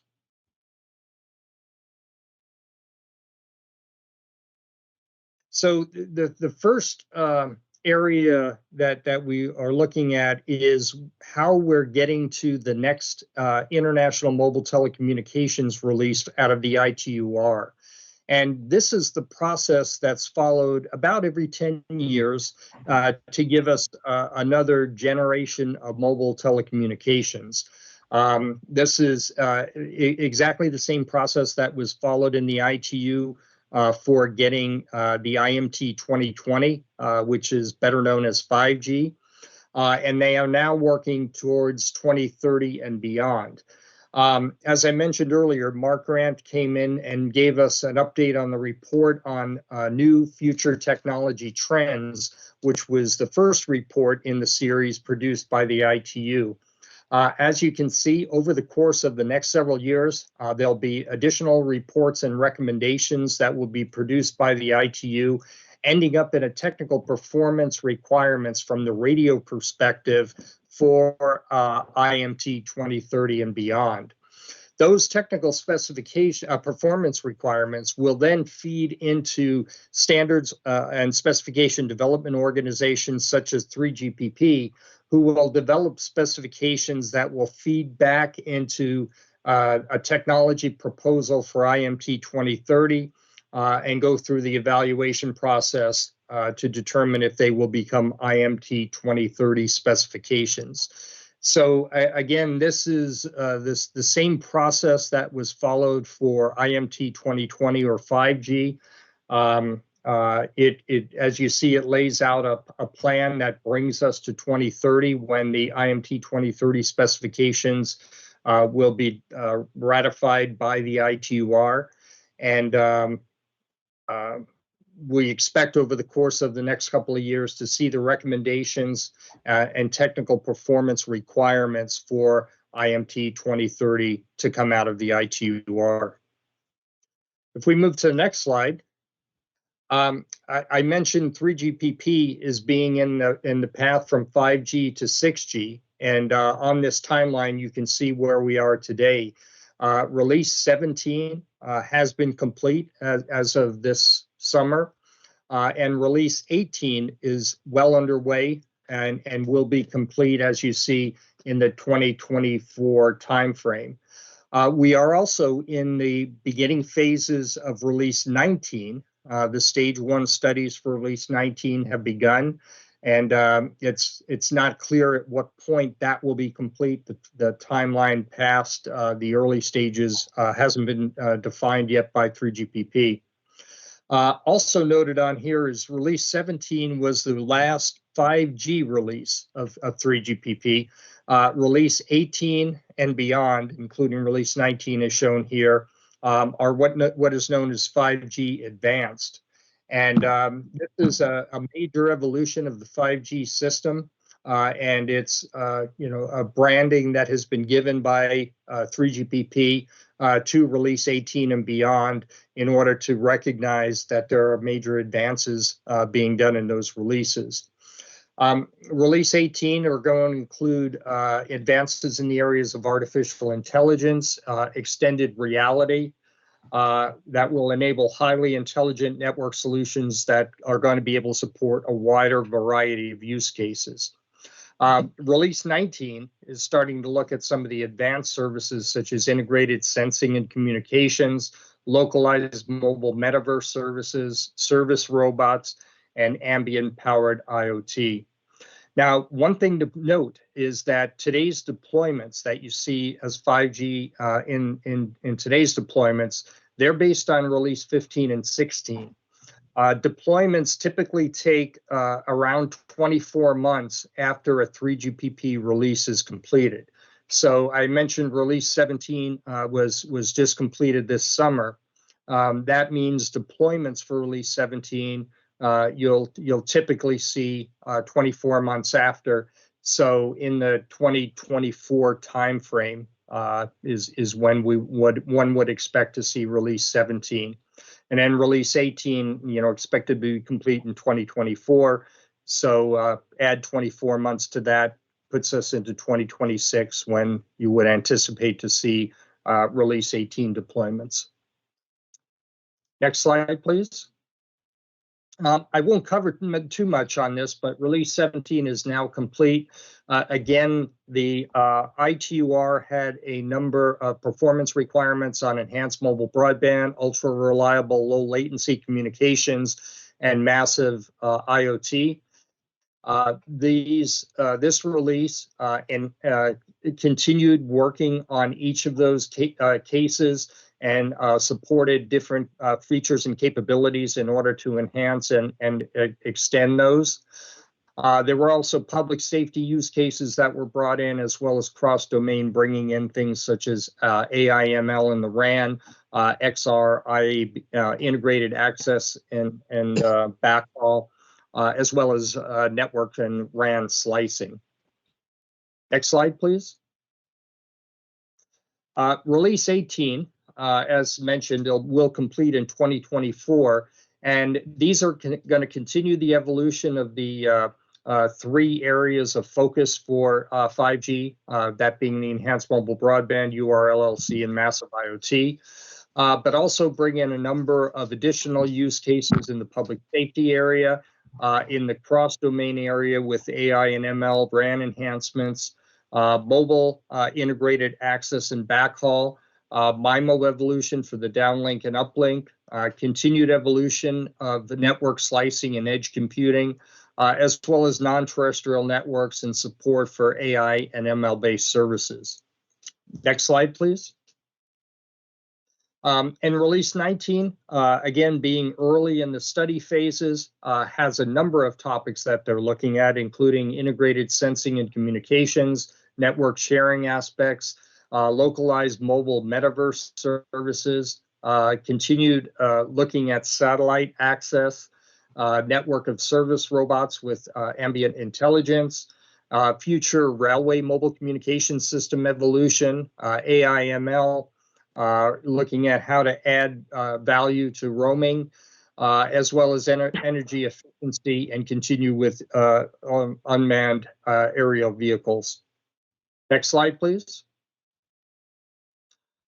Moving to the O-RAN Alliance, they've had 52 specifications published since March of 2022, as well as the 6th release of the open software delivered by the O-RAN software community.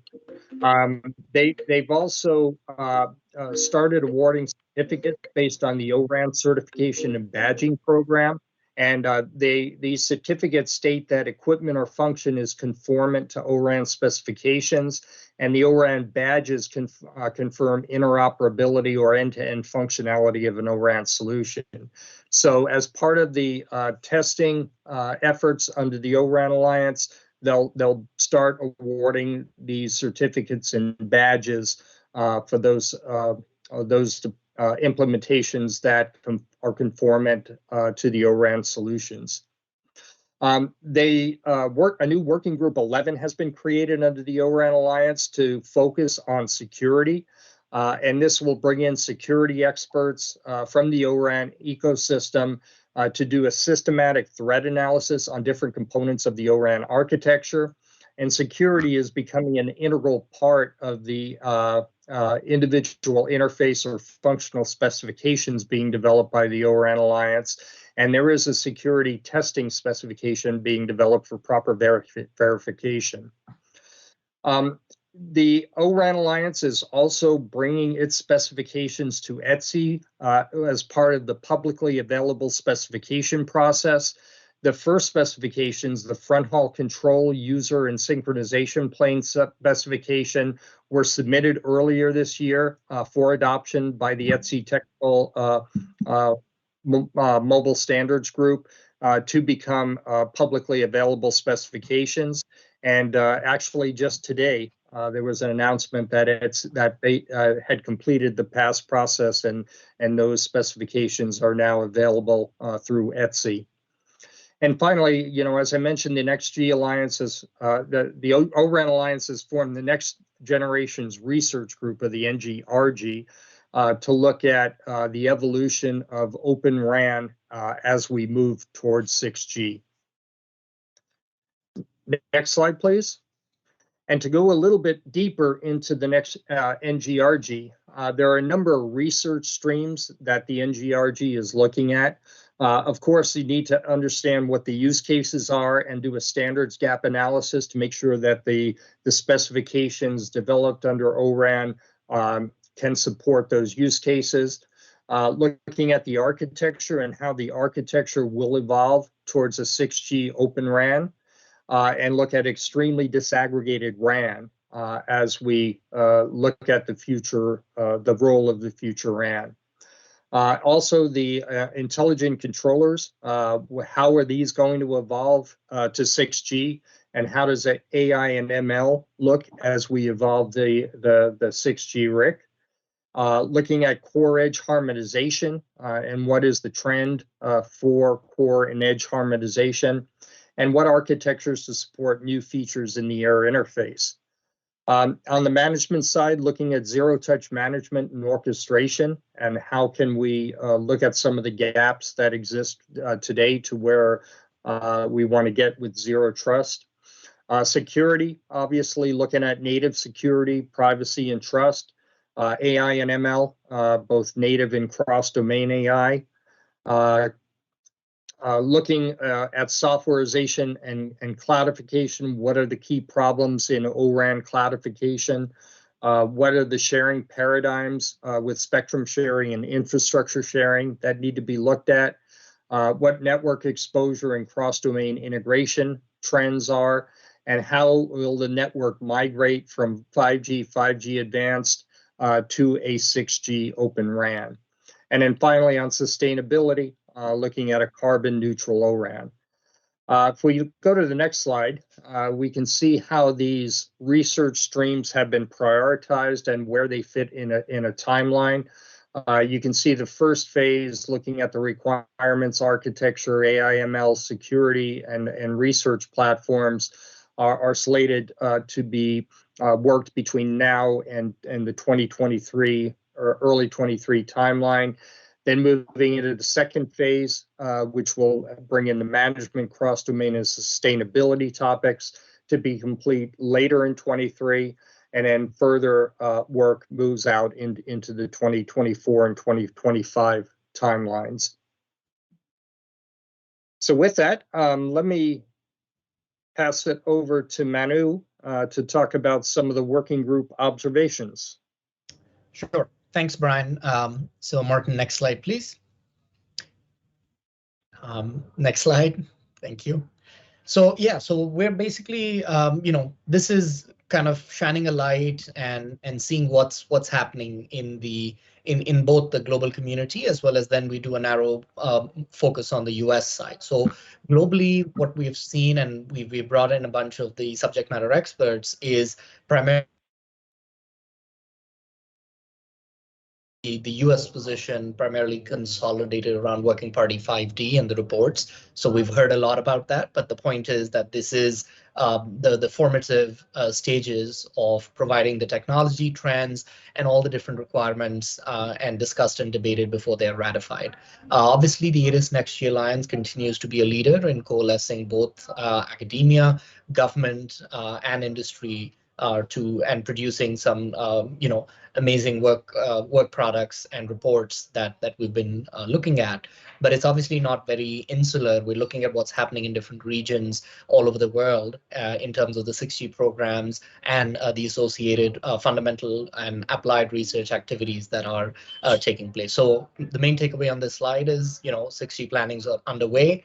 Fundamental research has been kickstarted. Next slide, Martin. And with NextG, we are seeing a lot of, these are the main key audacious goals that the NextG Alliance, which is sort of culmination of the US position around 6G. And as you see, key takeaways, looking beyond what's happening in 5G, looking at sustainability, zero energy, trust, resiliency, and security primarily being looked at from the start. So this is something that was sort of voted on and selected by the Alliance membership. And this is sort of the shared vision as we move towards 6G. And this is being done across 3 separate streams on promoting US leadership, looking at application use cases, markets, and then obviously the key one is technology development. Next slide, please.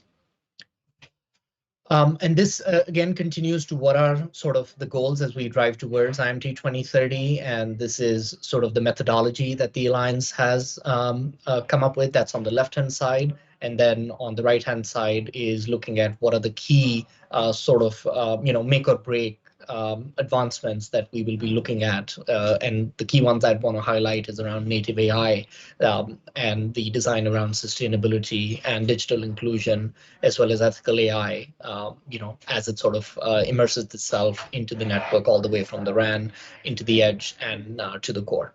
Next slide. So yeah, this is again more very US focused. This is fundamental research, so looking at what's happening from our federal funding agencies. So we heard about Spectrum X. That's primarily looking at spectrum. On the hardware side, looking at research investments by ComCenter and SRC and DARPA into exploratory research in looking at 140, 220, 300 gigahertz test beds. As well as anticipating an exploratory Jump 2.0, looking at an 8 to 12 year time horizon for opportunities that are going to hit and exceed going into the 2035 timeframe. Also a consortia around international 6G by the National Academy of Engineering, and then the announcement of the new NSF Directorate on Technology Innovation and Partnerships, which is going to pump significant investments into fundamental and applied research with a lens towards public-private partnerships, both industry and academia. So this is all sort of gotten off the ground and slowly coalescing into a much more solid agenda. Next slide.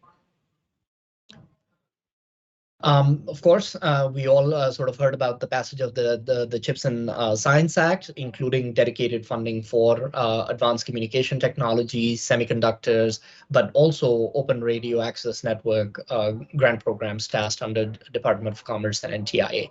I think a key takeaway here is to just keep close tabs and to ensure that the needs of the telecom industry and future generations of mobile network systems is, adequately allocated as policy is developed. Next slide. And then, since we talked about CHIPS Act and semiconductor research, looking at what's going to happen and what are sort of the key programs that have been kickstarted around advanced packaging, around national semiconductor technology centers, and how that's going to shape what's going to happen with digital circuitry and new silicon materials that are going to shape the next generation of communication networks. Next slide. Next slide, please. So this is around the Open RAN Charter question. So again, Brian gave a great update on what's been happening in the O-RAN Alliance side, but still, areas that we would closely want to monitor and some work has happened, but still a lot more needs to be done is around multi-vendor interoperability. So, the disaggregated radio access network introduces more elements into the network that are provided by different parties, but also adds the complexity. So now that the vendor ecosystem is maturing, there are products that are coming out. They need to be very thoroughly tested, and we need to produce performance benchmarks that industry and mobile network operators, both in the US and globally, need to pay attention to. So this is definitely an ongoing work. Again, we heard about badging and certification that's happening in the O-RAN Alliance, but the federal government through the DoD and TIA is running a 5G challenge right now that is sort of incentivizing vendor diversity and is about to culminate its phase 1 challenge right now. So we're going to pay attention to that. In terms of technological advances, not captured here, but just referencing the radio intelligent controller, we see that as being a nice bridge that connects over into the next generation networking as intelligence and AI immerses itself into the network. So that will be from a technology advancement perspective, seeing how that ecosystem and the marketplace for XApps, RApps is being developed. On the security side, again, security is being looked at much more closely. Again, there have been developments around Working Group 11, as well as security specifications that are being released. But key security objectives still needs to provide confidence in the confidentiality and integrity of data. So data protection, data privacy is going to be very important. We need to make sure and ensure that disaggregated networks with open interfaces can actually provide that level of security. And since the Open Fronthaul interface, which is the most mature one, which just passed the HC pass process, we need to be able to ensure that across the control user and synchronization messages that flow from the distributed unit to the radio unit, we're able to make sure that that interface is pretty secure. And then the authentication piece of the different network elements that the traffic's going to have to traverse through between the CU, the DU, and the RU. Next slide, please. So this is, again, more from a strategic perspective, why, just taking a step back as to why this is being talked about, why we're looking at it. Again, the key takeaways here is we need to continue government support for open interoperable networks, just given the full-scale visibility that is achieved both horizontally and vertically in the network, and then just continue to drive the adoption of these solutions to achieve scale and performance parity through some of these investments that we just talked about, but also sort of being careful and balancing mandating versus letting market forces drive the adoption of this technology. So that'll be something that'll be key as well, and then also helping stake a leadership position for the US. Next slide.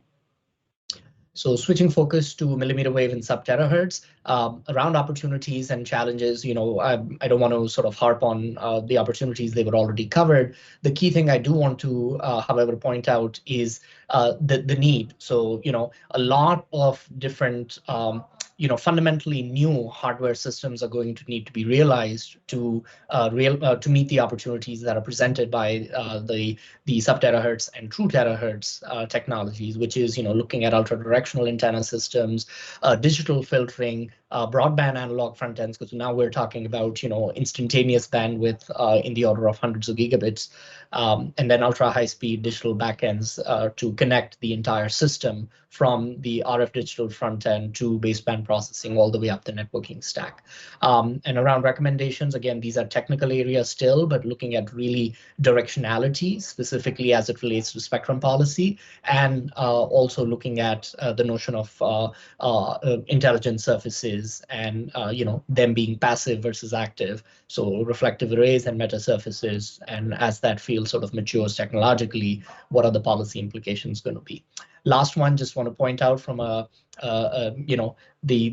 value is still, and again, this is a personal statement, but we think it warranted being listed here, which is around value of midband for covering the mandates of coverage and capacity, and the niche field that the terahertz technologies can successfully pass that deployment threshold. So still work needs to be done to address some of the fundamental gaps that remain. Next slide. Next slide, please. So this is sort of looking at spectrum needs. I think not to regurgitate what the previous working group has talked about, but from the 6G perspective, looking mostly at the use cases that are going to drive the demand for additional spectrum, and then what are sort of some of the technical ramifications around addressing some of the new bands that are required, and how do we obviously at the end of the day make the best use of spectrum for all users. So looking at spectrum needs, there's a subgroup that's been formed under the broader working group, and they've been looking primarily at some of the technical considerations, geographic considerations, use cases, metrics, and then how are these going to affect some of the spectrum needs. So next slide. Still sort of working on drafting the advisements and recommendations, but sort of the focus areas are looking at correlating the use cases, specifically some of the most demanding, extreme cutting edge use cases around enhanced human communications, holographic communications, cobots, cooperative robots, and just large scale digitization. Also looking to address from a digital divide perspective, looking at lessons learned from the pandemic, the idea that we need technologies and spectrum access so that digital inclusion and providing access to most of people who need it. And this sort of weaves through into just not technology, but also socio and political issues, and how those technical solutions can be can provide wide amounts of coverage. 7 to 24 was talked about. We're going to skip that, but on the 100 to 2 terahertz, looking primarily at different areas, and also looking at doing technical studies around EMF exposure evaluation methods, and also trying to advise on policy, which at this present time is a little bit nascent as it comes to the communication aspects of true terahertz, and also the sharing paradigm, which frankly at these frequencies does not exist compared to what there are some exemplars already existing in midband. Next slide. So talking about 6G services, application use cases, again, don't need to go through each one of them, but the primary takeaway is there are these preliminary KPI perspectives that have come, and before you start to pay very, very close and look at the numbers that have been listed there. These are preliminary. These are sort of gathered through multiple forum consortia and technical studies that are out there, and these are somewhat pushing the envelope from what 5G is able to do.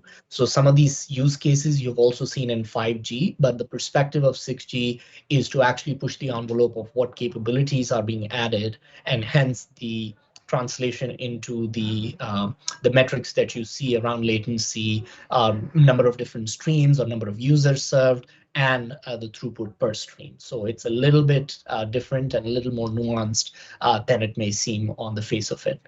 Next slide. In addition to KPIs, the interesting part that we're observing again around the notion of sustainability, inclusion, security, privacy, and resiliency is this the key value indicators. That's a little bit different than the KPIs or key performance indicators, and these are some of the early ones that are coming to the fore around positioning or energy efficiency, carbon footprint, trustworthiness, inclusiveness. These are sort of defined metrics that are being discussed and talked about, which are obviously a little bit of a leap away from traditional KPIs coming from 5G. Next slide. Yeah, so these are more use cases, more centered around not just technology, but a little bit from foundational areas. So living at how is society going to be impacted, how is user experience going to be, and how are these use cases all the way from sensing to enablement of networks to personalized user experiences going to be fulfilled by 6G. Next slide, please. Brian, I'm going to push this back to you for the digital divide, and then take it away. Okay, great. Thanks, Manu.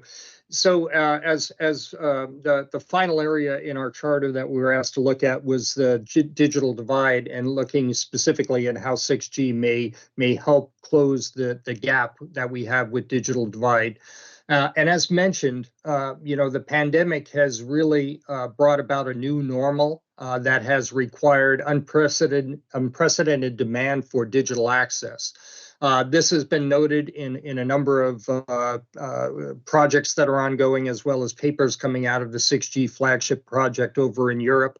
That, looking specifically at Arizona, they've noted that students, parents, teachers, seniors, library patrons, and the general public do not have affordable and equitable access to the internet. And as a result, there's a homework app that has been created and has been a major issue for the students. And broadband is essential to connect schools, universities, community colleges, homes, libraries, healthcare facilities, and so forth in order to provide community services and economic development. In many places, rural and remote areas lack the proper connectivity, which has led to an increase in the digital divide. It may be due to low population density, low incomes, difficult terrain, non-existent infrastructure, lack of power grid. Many reasons have been cited that have caused this. 6G could be the first mobile radio generation that truly aims to close the digital divide. But we have to note, to do so, special requirements and challenges must be considered from the beginning of the design process. If we move to the next slide, please.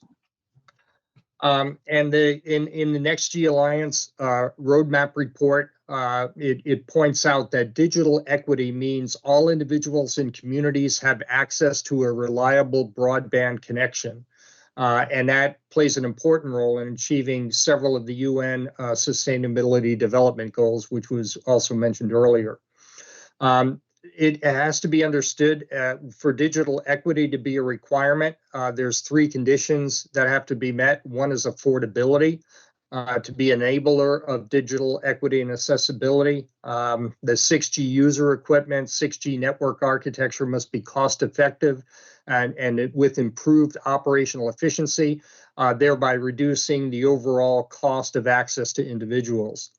It has to be accessible, provide multiple modal forms of access and communications, accessible to all members of the population, and geographic availability must be available to the entire population of potential users. And the last point is 6G enabled services will be important to improving the quality of life in North America and local communities. And again, this applies to public services, healthcare, education, safety and security, and the environment. So if we move to the next slide, I'll pass it off back to Manu for taking it to the end. Yeah, no problem. And I think this was, this is just wanted to culminate by putting this slide up, which is similar to what Brian just went over. That was the bottom line up front. And then this is just more just, in the interest of time, I'm going to skip it because we went over this. So next slide, please. So one thing, just next slide.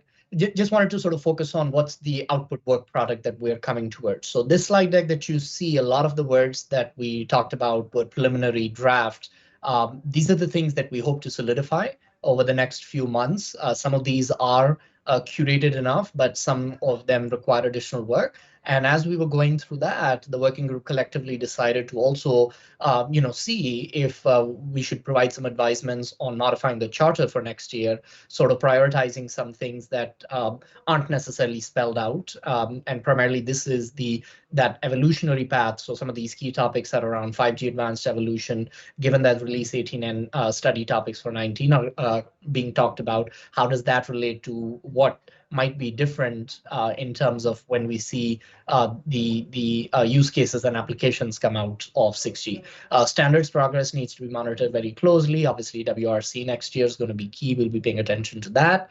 And then on the use case and application side, looking at how is this intertwined across what's happening in the different industry sectors and what are their use cases and applications going to be, because at some point this is going to have to converge. And for 6G, the sooner that happens, it's going to be important. And we're seeing some momentum from these different application verticals in terms of involvement in standardization and specification development. So this will be basically what we'll see again, the same framework in December, but by that time, we would have solidified some more recommendations and sort of moved some of those preliminary draft recommendations into some final advisements. So with that, happy to take questions and answers, and thank you for your time and attention and the opportunity to present. Henning? Thank you for this interesting overview. I'm curious if, as part of your discussions, you have looked at the experience. We've gone through kind of an earlier experience, if you like, namely the transition from 4G to 5G, where industry and standards bodies and various advocates have made lots of claims that sound very similar to 6G. When digital inclusion was mentioned, lots of industrial applications, performance metrics were mentioned, and so on. And some of us have shown a little bit of skepticism as to if one were to look at keynotes and publications from maybe 10 years ago and compare that to the deployed reality now that 5G is advancing to advance, and then one has to consider 5G itself to be completed in its current form in that. So I wonder if the FCC would not benefit from not just repeating the often, let's say, the objectives of the stakeholders often not well aligned with public policies. I mean, these are vendors, after all, who want to sell product. And so I wonder how you would want to reflect a more, you could call it skeptical or neutral attitude towards, as opposed to just regurgitating industry advocacy. Yeah, let me start if I could. Oh, Go go for it, ahead, Brian. Manu. No, go for it. Yeah, thanks, Manu. Yeah, Henning, I think you bring up a good point. And I want to refer back to the slide where I talked about where we are in the 3GPP process, but especially where we are in the deployment, being just release 15 and 16 is what we're seeing now.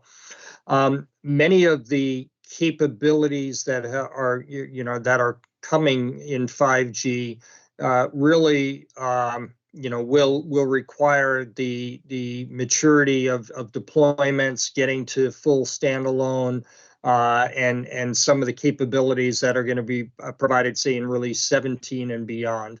So I don't think we've seen the full 5G capabilities out there yet. I think some of those are coming.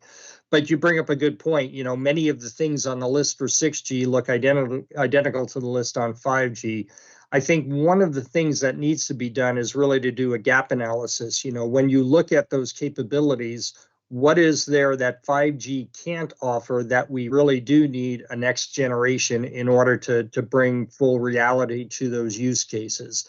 And I think that's something that, we could do as part of our working group, but more broader, I think the industry needs to do as we progress 5G and move towards 6G. Manu, I know you had a comment. Yeah, thanks. So Henning, interesting point. I think as a sort of reflect on what you're talking about from the neutrality of it, the one place I guess where that sample size exists is probably in some of these private network deployments that have been taking place. And these are very industry specific. And frankly, those is industry satisfied, right? Are different application verticals, Industry 4.0, automotive, are they reaping the benefits of what has been described? So these bespoke kind of private, very, very focused deployments that have happened is a good start. And I think that's probably an action item that we can take on our part, is to hear much more neutral, objective, performance metric-based analysis, however much they're willing to speak on what the experience has been. And I think that probably could be a pretty good starting point for us. So that's an action item we'll take for sure. I think we have Dale up next. Yeah.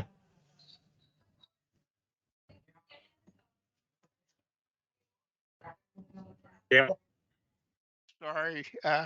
That's okay. This question, I'm not sure I can articulate it very well, but it's related to Henning's comment, I think, and that's the overall availability of these networks. When you start talking about autonomous driving and so forth, I'm very concerned about deliberate jamming, for example, or sometimes what we refer to as spectrum denial. Mm-hmm. And how long it takes to recover from deliberate physical layer attacks.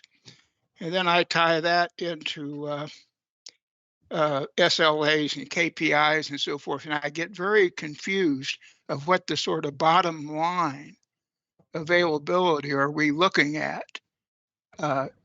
It just, I can't make the math add up very well to be able to get, 5 or 6 nines availability or something like that. What I see happening in the real world and the real world type threats we have from things like deliberate interference. So could you kind of educate me a little bit on that?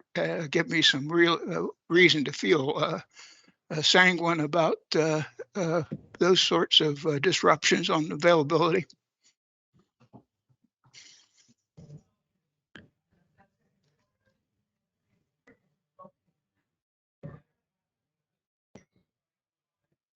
Manu, would you like to try tackle that I'm one? just trying to wrap so again, I don't think we have any data points. I think I'm just trying to capture and reflect on what that, what can we do, again, in terms of action items, or what can we, take back? And I think I unfortunately will regurgitate the same answer to Henning, which is we just need to talk to people who are living this on a day-to-day basis a little bit more. And that's primarily for us, given that, as Brian said, that the mature wider population coverage is just ramping up on standalone architecture, which is sort of the true 5G vision. On the other side, we do have the luxury of some private networks that have been instantiated that we can go and collect some more information from. I think, unfortunately, at this point, at least from my vantage point, not much metrics or any of that work that we have done as part of the working group. Brian, anything else on this question? Yeah, no, I think you're correct. I think more data points are needed in order to look at some of the issues that Dale brings up, and they're very valid issues that need to be addressed, especially when you look at some of those use cases that require a very reliable, robust network. Yeah, so Industry 4.0, automotive, those two come to mind for sure. Yeah. Okay, Dean, I know you're next. We'll move through these. Hey, thanks. And I take Henning's good comment there, seriously, and I think it's really healthy for us to keep that in mind. So there was a great presentation, guys. I have 3 kind of just bullet points of questions that I just want to put out there and that I hope we keep in mind. I don't expect either of you or any of us to have the answers yet, because really the 6G story is so early, which is, again, why I'm happy that we're focusing on it.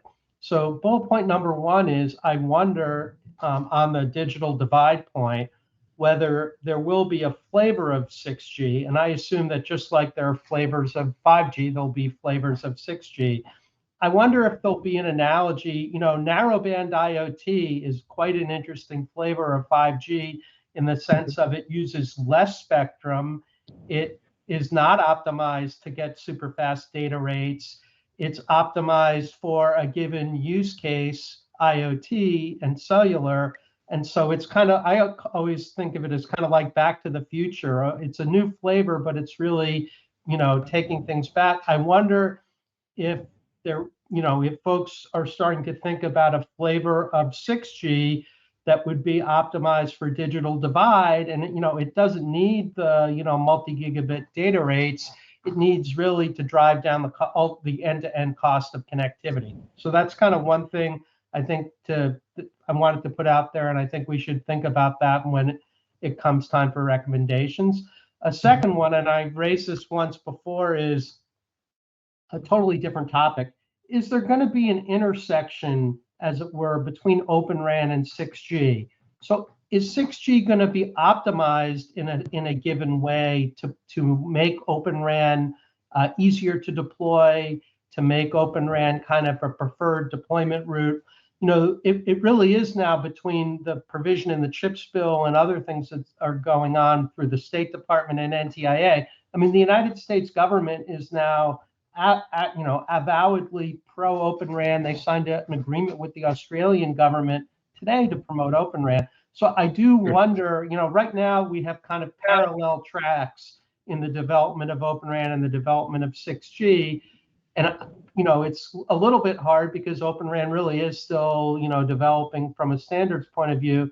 But I do wonder if there's going to be sort of a, anything within 6G itself that is going to be optimized for Open RAN. And if not, is that something that we should recommend that that the commission staff working with NTIA and the State Department think about what should be put into 6G that would be optimized for Open RAN? So that was point 2. And then point 3 on the use cases, and this is always the interesting interplay.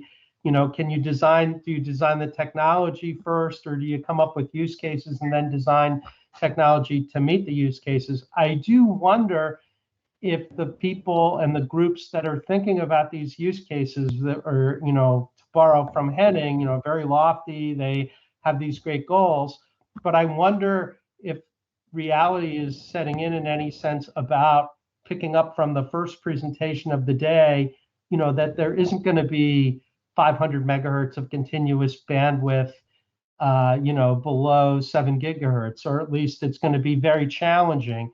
So I do wonder if people are starting to, again, using the analogy of flavors of 6G, it may be that carrier aggregation is one of the most important aspects of 6G in the mid-band, just because to get to a fat enough pipe, we're going to need to do that. So Like I said, I'm happy to hear your comments about any of those three, but I don't expect answers. So, but thanks again for a great 15 talk. seconds on that. I know we're running a short on time as well, but just the ORAN, Open RAN 6G, the construct there, or the loose connection, at least in my mind, is around the radio intelligent controller and the native AI concepts. I think that just is a nice progression of that story. So even though it's not just disaggregated radio access networks, but the fact that there's intelligence built into the network and that's exposed up, that can actually allow for these, closed control loops and for intelligence to be built and the ability to, as you're calling, different flavors of 6G, right? So there's modularity in the system, and how do you configure these different blocks to deliver on the KPIs or KVIs, as we heard today, is probably, a kind of a close, place where these two can connect. I don't know, Brian, if you had anything to add. I was just going to, say one thing, Dean. There is a coupling between the ORAN Alliance and 3GPP. They are working independently, but they're not working in vacuums. The ORAN architecture has to work with the 3GPP core. And the interfaces to the core network are all 3GPP defined. So there is that tight coupling. The NGRG, which we mentioned was just formed in the ORAN Alliance, I think will help bridge that evolution to the next generation and make sure that tight coupling between the Open RAN and the 3GPP core remains as we evolve into the next G. Thanks. Let's move ahead. I think Paul's next. I know we're short on time, but we have a few more hands up. Yeah, thanks, Brian, man. A really, really good presentation. And I'll just follow Dean's lead and throw out just a couple of topics for your consideration or not. The first is I kind of wonder if the role of non-terrestrial networks becomes more significant in 6G. I mean, we're starting to see some of that now, but as, not as just a support network, but as a, sort of as a native access network. And that might actually be something to think about. Two is, Brian, you, I think, rightly characterized the process as kind of IMT 2000-like to get there. And I also think, as you pointed out several times, as this becomes more, I'll say, IT-like and software-defined and just administered in a very different way than the past, if we sort of start to get to more of a CI/CD process where things are much more incremental and evolve much more rapidly than sort of the big G-bangs, if you will, maybe it's a combination of the two. I think inevitably we're going to need that, that mechanism. And then the third one is just more of an observation that, as you rightly pointed out, 6G is AI enabling and AI consuming, both. I wonder if we should be thinking about a tighter link between the Adams group and Lisa's group and the work that you guys are doing, maybe as a 6G as a case study that we can use to get in front of AI in the networks. Yeah, I agree on the third topic, and if we don't have the opportunity this year, that certainly would carry over into next year as well. Yeah, NTN is very, very important. I think that's the SAGINs, the space aerial ground networks, or direct satellite, I think for sure. So from a spectrum needs perspective, we've had some subject matter experts come in, but we're going to continue to look at that, and that should definitely become a first order citizen for 23. Absolutely, Paul. Yeah. Thanks. Thanks, Paul. Manisha? Hi, Manu and Brian. Thanks for this excellent presentation. One of the things, and this is sort of tied into the comment that Henning made about the applications and use cases. If you're talking about 6G as the Gs evolve as a mobile terrestrial network, I feel many of the applications that seem to be coming under the umbrella today are actually very well served by Wi-Fi. So when you think about doing a gap analysis between 5G and 6G, I think it's also important to keep in mind that, in fact, the amount of data that's consumed today is indoors, and most of it is going over Wi-Fi.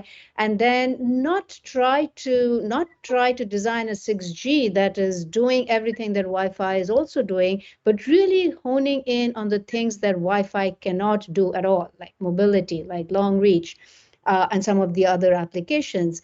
But I feel that kind of exposition is really lacking in some of the other 6G groups that I'm part of, like the NextG Alliance, where the focus is too much on 6G and nothing else. And since this is more of an FCC advisory group, I would, advise maybe a little bit more nuanced treatment of this topic. Yeah, I definitely agree with you. When you look at the 3GPP architecture, we certainly have Wi-Fi integration into the 3GPP network as part of it. And I think, Manu, this is probably an area we should explore more on and have a bit of a more focus on, as Monisha says, we're focused on the mobile terrestrial networks and bringing in some of the other potential like the Wi-Fi and NTN. We probably should have a focus on as we move forward. Yeah, that's a great area for a little sub-focus group to form for us. So yeah, that makes a lot of sense. Thanks for that feedback. Thanks, Manisha. Madeline? Thanks very much. I kind of wanted to ask a question that follows on to Dale's comment. In the 5G ecosystem, it seems like 5G envisioned sort of a network of networks where satellite is now part of the ecosystem, Wi-Fi obviously is, et cetera. And is 6G thinking the same way? Because thinking about Dale's comment, in some ways redundancy might be the best friend as a defense against jamming or anything that might happen to a particular network. And then you've got some critical services that are available via other networks so that you always have a fallback, if you will. Is that something that's being considered in the 6G architecture? Thank you. That's an area I think goes back to the previous question. I think we need to focus on a little bit more looking at how other networks such as Wi-Fi and NTN play into the 6G, because a lot of the focus, especially the ITUR process, is looking at mobile terrestrial communications. There are other working parties within ITU that focus on the satellite aspects. But the integration of those into, a network of networks, as you said, is probably something. Again, I think, Manu, we need to put a little bit more focus on as we come to the end of the year and into next year. Yeah, absolutely. Nothing to add, Brian. Thanks. Okay, thanks, Steve. Yes. Basically. Brian brought up the needing for planning in advance to make things, to reduce digital divide. To me, that parses as fiber densification, especially if you're trying to use higher frequencies to get there. So in my view, the limitations in terms of what's happening with 5G today have everything to do with fiber densification and the lack of it in more rural areas. And the 6G just seems to make that even more pronounced. And I was just wondering what your thoughts were on that, because if you're really going to reduce digital divide, I think you really have to have much more fiber densification, or it's just going to persist.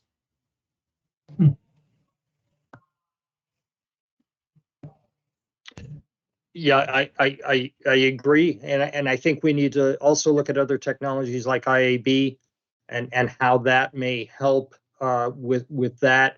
When you're talking about the fiber densification moving up into higher gigahertz frequencies, or perhaps even into terahertz, you're talking about very dense cell deployments. So that increases the need for backhaul, and IAB potentially could be an assistant for that to help with that. Certainly that, you brought up a good issue, Steve, and I think that's, again, something that needs to be on the plate to address. Yep. Dale, did you have your hand up from before, or do you have another topic? I think you're on mute, Dale. I'm sorry. I just didn't. I thought I took it down, but I guess I didn't. Oh, okay. Peter, we'll move to Peter. I just wanted to emphasize what I've said in some of the other 6G working group meetings. We have a lot of discussion, even the questions here, that separate the network and the network evolution from the UE or the user devices. I think one of the most critical revolutionary aspects of 6G, where the FCC could take some real leadership, is the convergence between the devices and the network, and the elimination of this sort of artificial separation that we have in our own minds about what is the network and what are the end user devices. This could really alleviate many of the concerns we had, but is probably a topic that we cannot cover this year and would probably be tabled and brought up as a key thing in the next years. It's certainly a very active topic of conversation within the standardization bodies, and I want to raise it here as well. Yeah, thank you, Peter. We're seeing this on the compute side. So ubiquitous compute, the fact that anywhere compute, and that includes the device now, is part of that story as well. So I just wanted to, I just wanted to complement that piece. It's the network, but it's also the compute piece, and that convergence is going to be very important. So we're looking at it from both lenses. Yeah, absolutely. This definition of what is the edge and what is the device is completely being eliminated, or should be eliminated as we go into the future. Correct. Manish, I assume you just didn't lower your hand, or do you have another question? There we go. Okay. Now I just lowered my hand. I didn't have another question. No problem. I know we're standing in the way of the lunch break, but I think we've concluded and answered all the questions.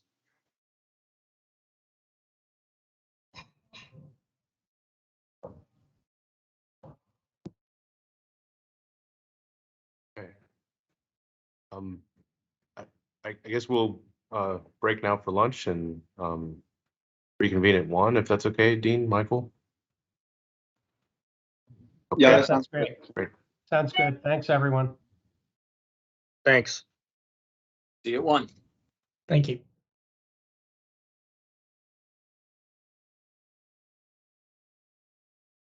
Okay, thank you very much. We're back from our lunch break, and I'd like to turn things over to the AI/ML working group. Okay. Excellent. Thank you, Dean. Let's jump in. I'm going to go fairly quickly through this first part so Adam can maximize a lot of the new information we have.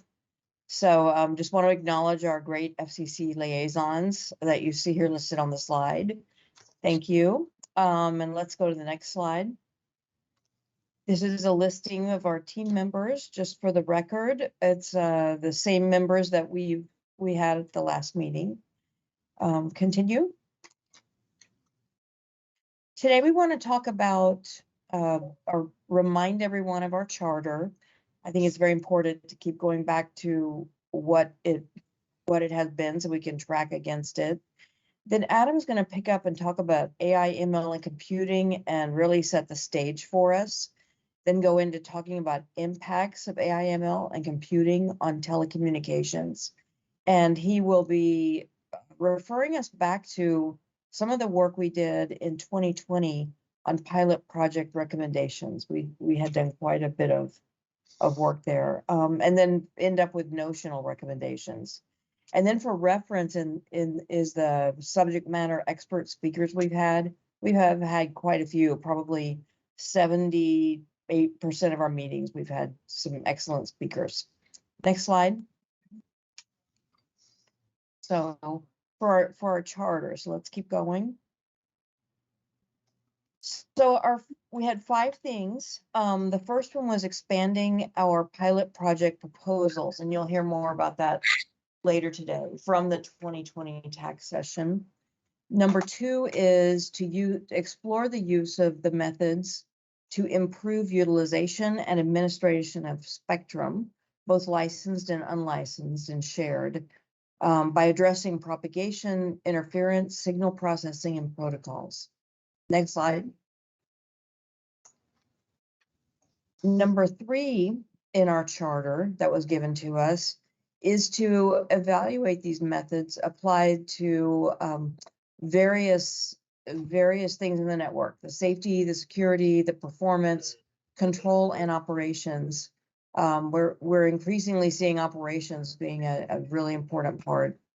And how can we increasingly use AI in those areas to improve effectiveness. Number 4 is considering the implications of adoption by content providers and impact on consumers. Number 5 on the next slide, and the last one, is to get a better understanding of all the uses that may modify human behavior to help guide sound policies. So let's go to the next slide, and this is how we have taken this charter, which is somewhat broad, and we have broken it into 4 specific topic areas that we will be addressing. And this is important, and an important look at how we frame it, as in, because our notional recommendations really center along this framing of our charter in these 4 ways. The first is the pilot project that we've talked about, and really going into more detail there. Number 2 is the safe uses of AI, ML, and compute, and we actually have a great sub-working group that's focusing in this area that we'll be leveraging their knowledge in the recommendations. The third topic area we're addressing is how do we improve utilization of the network?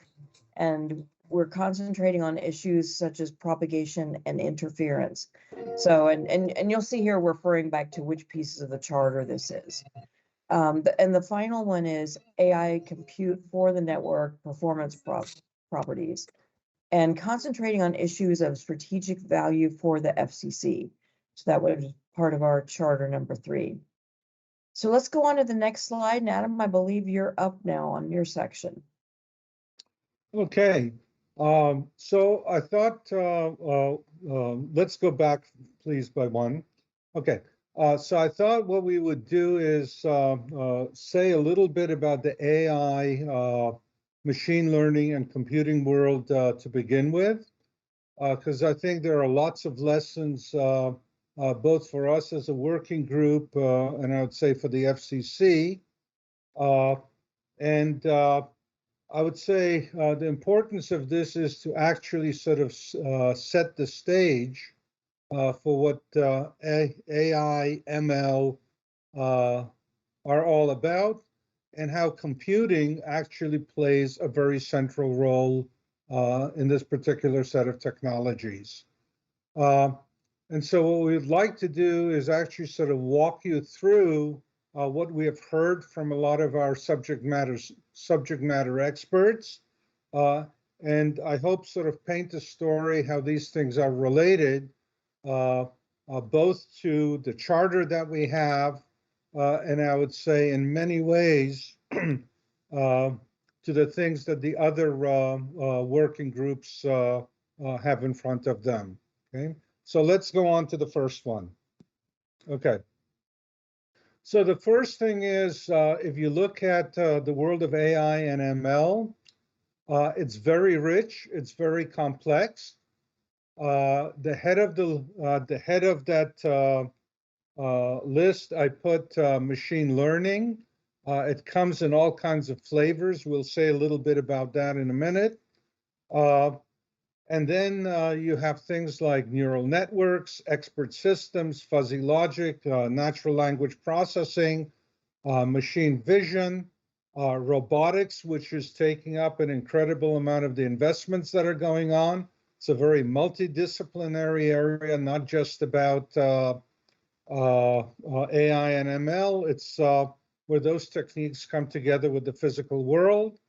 And then lastly, I think for emphasis, is general artificial intelligence, which does not exist. The reason I put it up there is that much of the public, and surprisingly much of the technical community, has the impression that somehow that 8th item is real. And I would say if you're a worker or a subject matter expert, I mean, deeply into AI and ML, the realization is that that is still a far reach. And if you were to ask people for a date by which we may actually reach something like that, it's still well off into the future.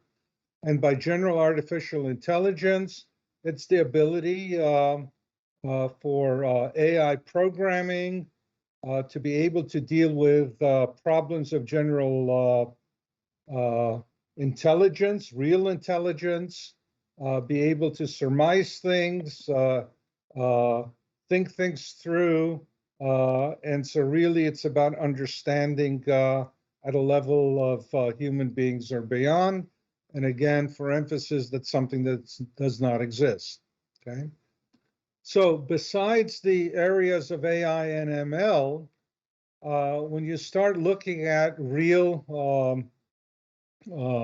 problems, systems problems to deal with, the ones that a national network might actually represent, where it's a system of systems, computing plays a tremendous role.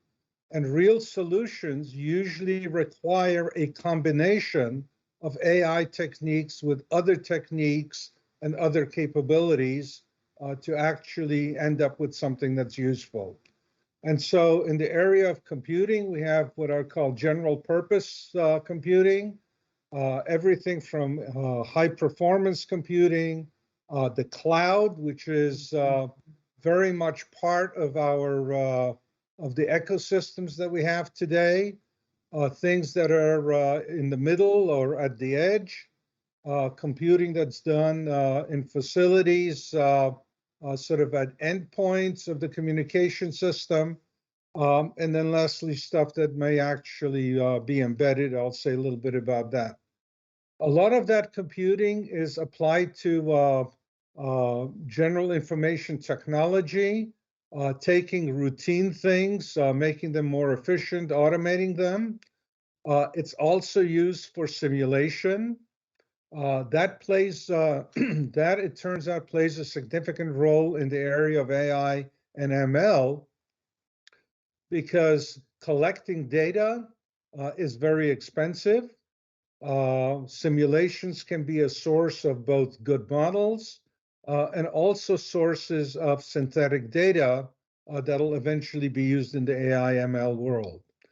A little bit more complex is emulations. I think in the we have heard about Coliseum at Northeastern that was used originally for the DARPA Spectrum Challenge.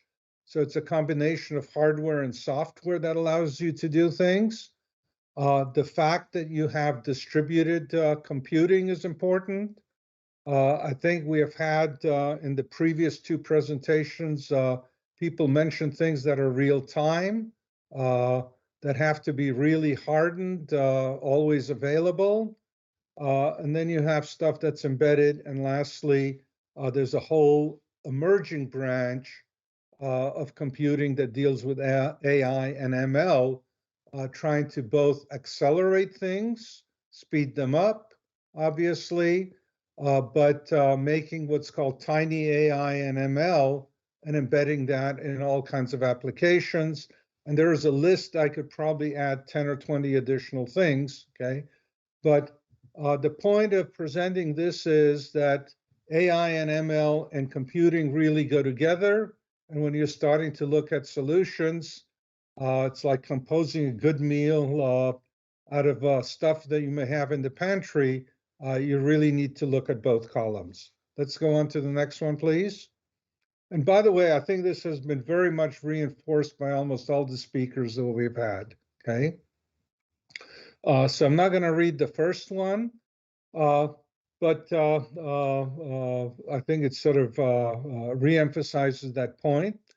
The second point is that if you look at sort of the overarching movement that we are seeing both in telecommunications and where AI and ML play a role, and I'm going to come back to this several times over, this is really part of digital transformation, where data and information in digital form can be combined with the power of computing and allows us to solve complex and challenging problems that were previously intractable, okay?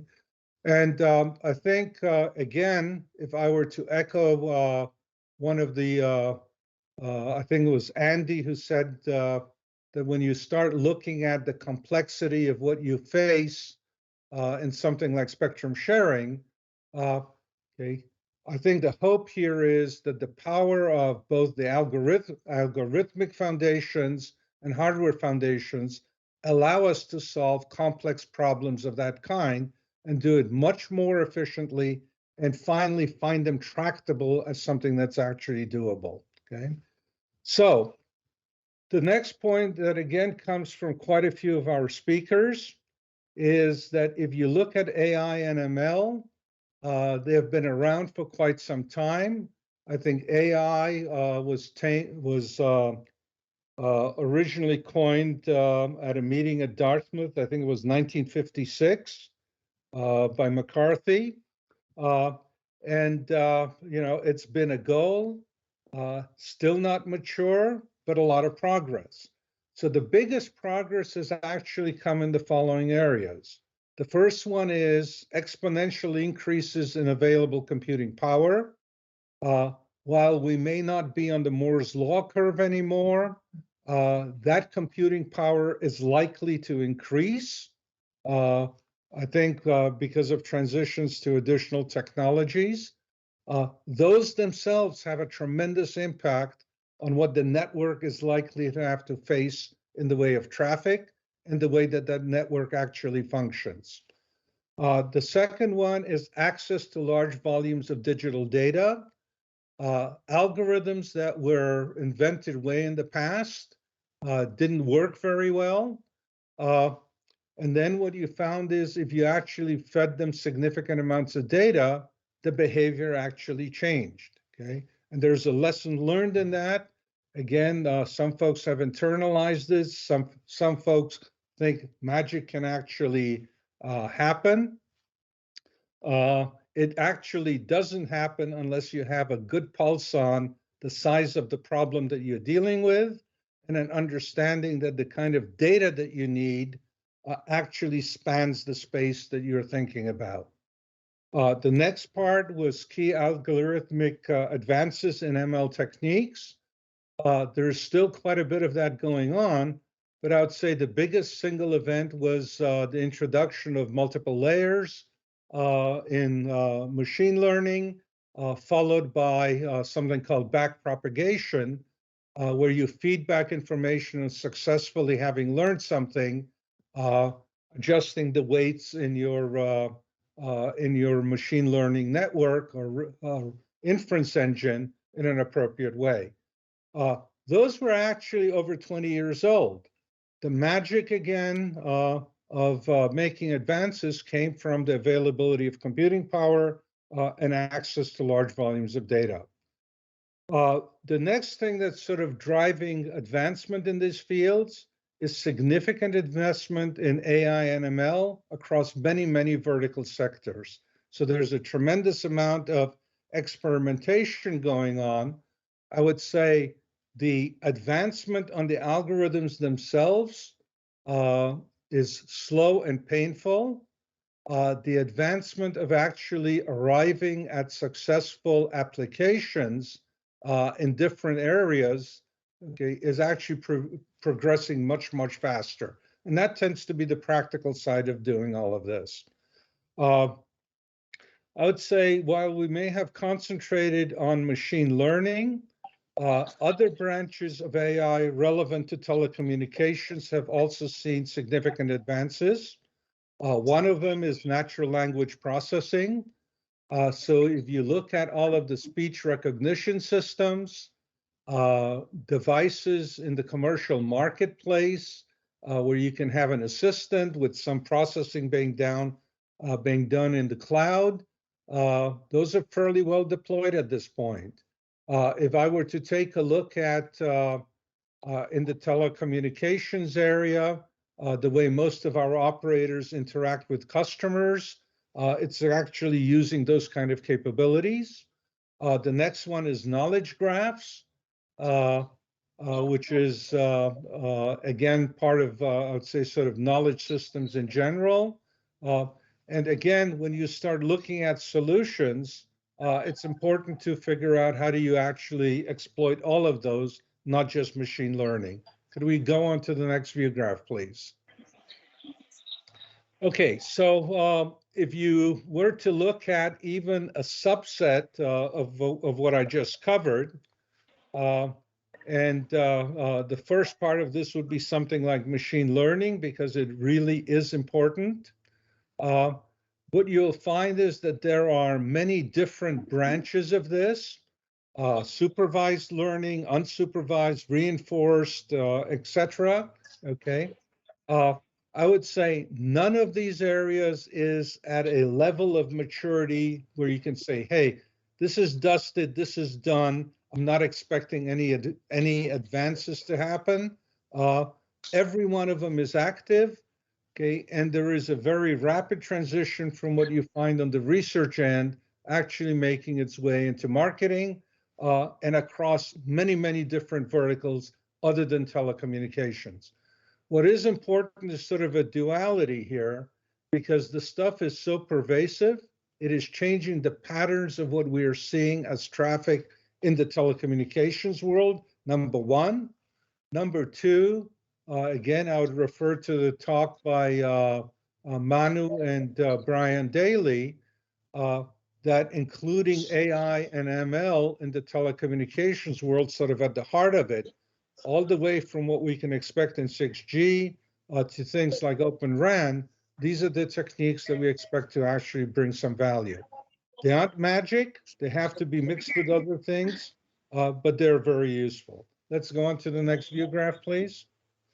Okay, so what I thought it would be important to do is to sort of walk you through some of the pain that one goes through when you're trying to actually build an ML implementation that goes into an application or solution. The first part starts off with the creation of a model. It means that in that model, you still have to have the intuition of the domain you're working in, the identification of the key model features. And at this point, a lot of that is still hand done. Okay, there's no automated way of doing it. On the other hand, there are a lot of very good tools and frameworks, okay, that sort of lower the threshold of what it takes to actually get to an answer. The next part is collection and curation of data to feed the models, including the labeling of that data in various ways, cleaning it up, making sure that it's corrected, that it's correct data, that it's not contaminated data.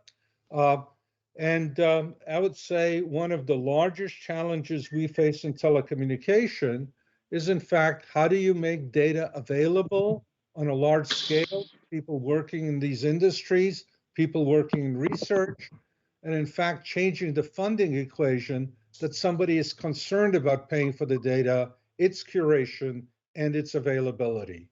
And I think there'll be some recommendations eventually built around that.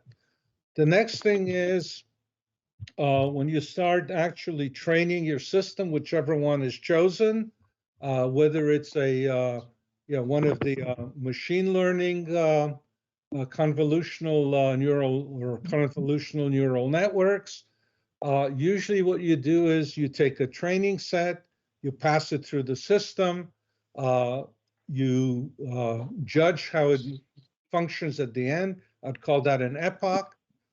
That's then used to readjust the weights, and you go through a number of epochs like that to eventually end up with something that works, okay?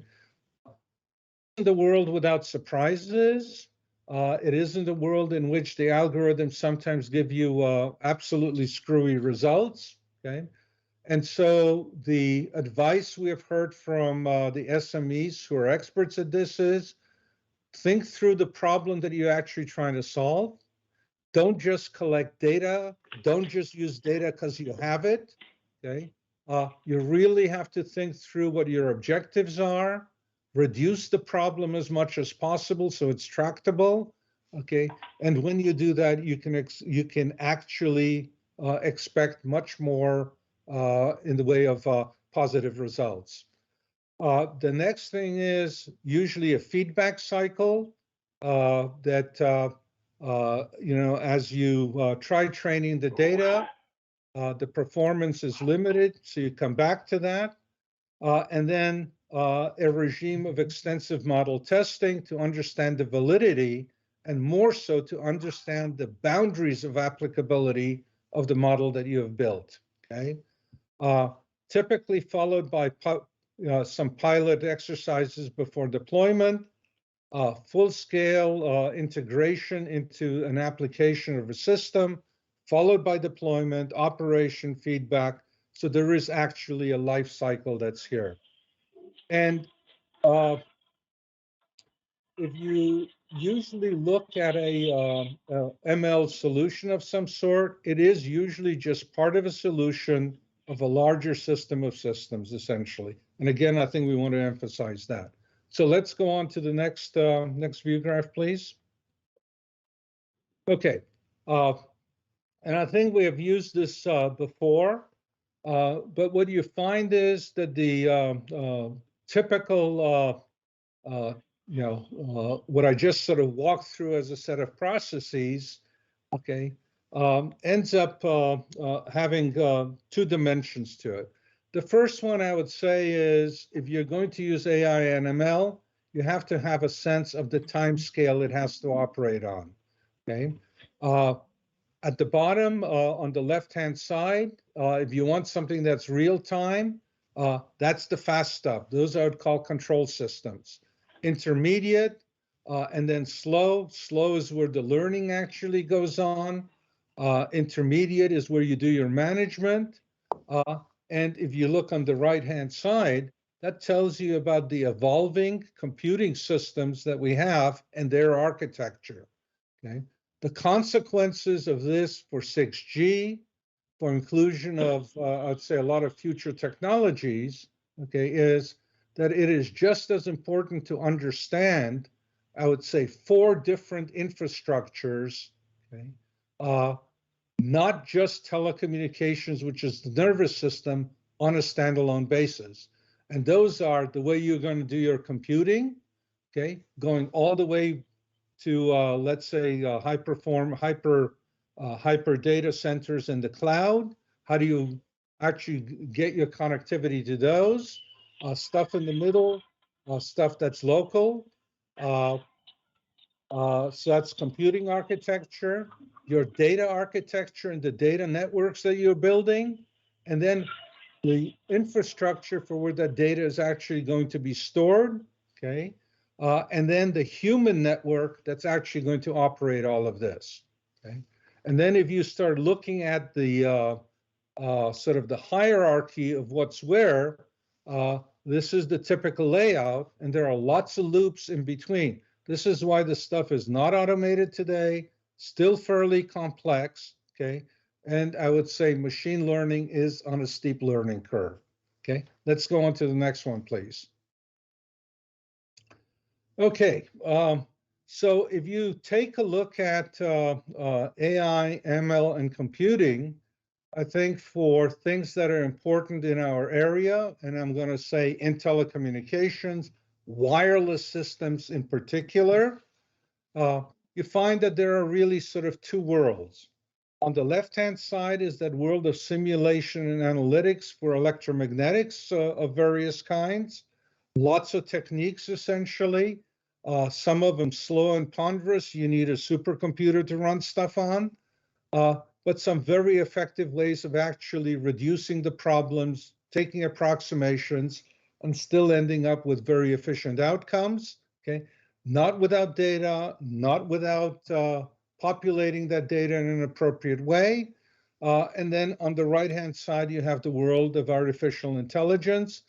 And I would say, if I were to look at sort of, what we have in front of us writ large, the solutions of what you do, I think probably need the combination of both of those worlds to actually accomplish significant outcomes, okay? And in particular, if you want to start building propagation models, understand interference models, it's the meeting of those 2 worlds that has the best outcome.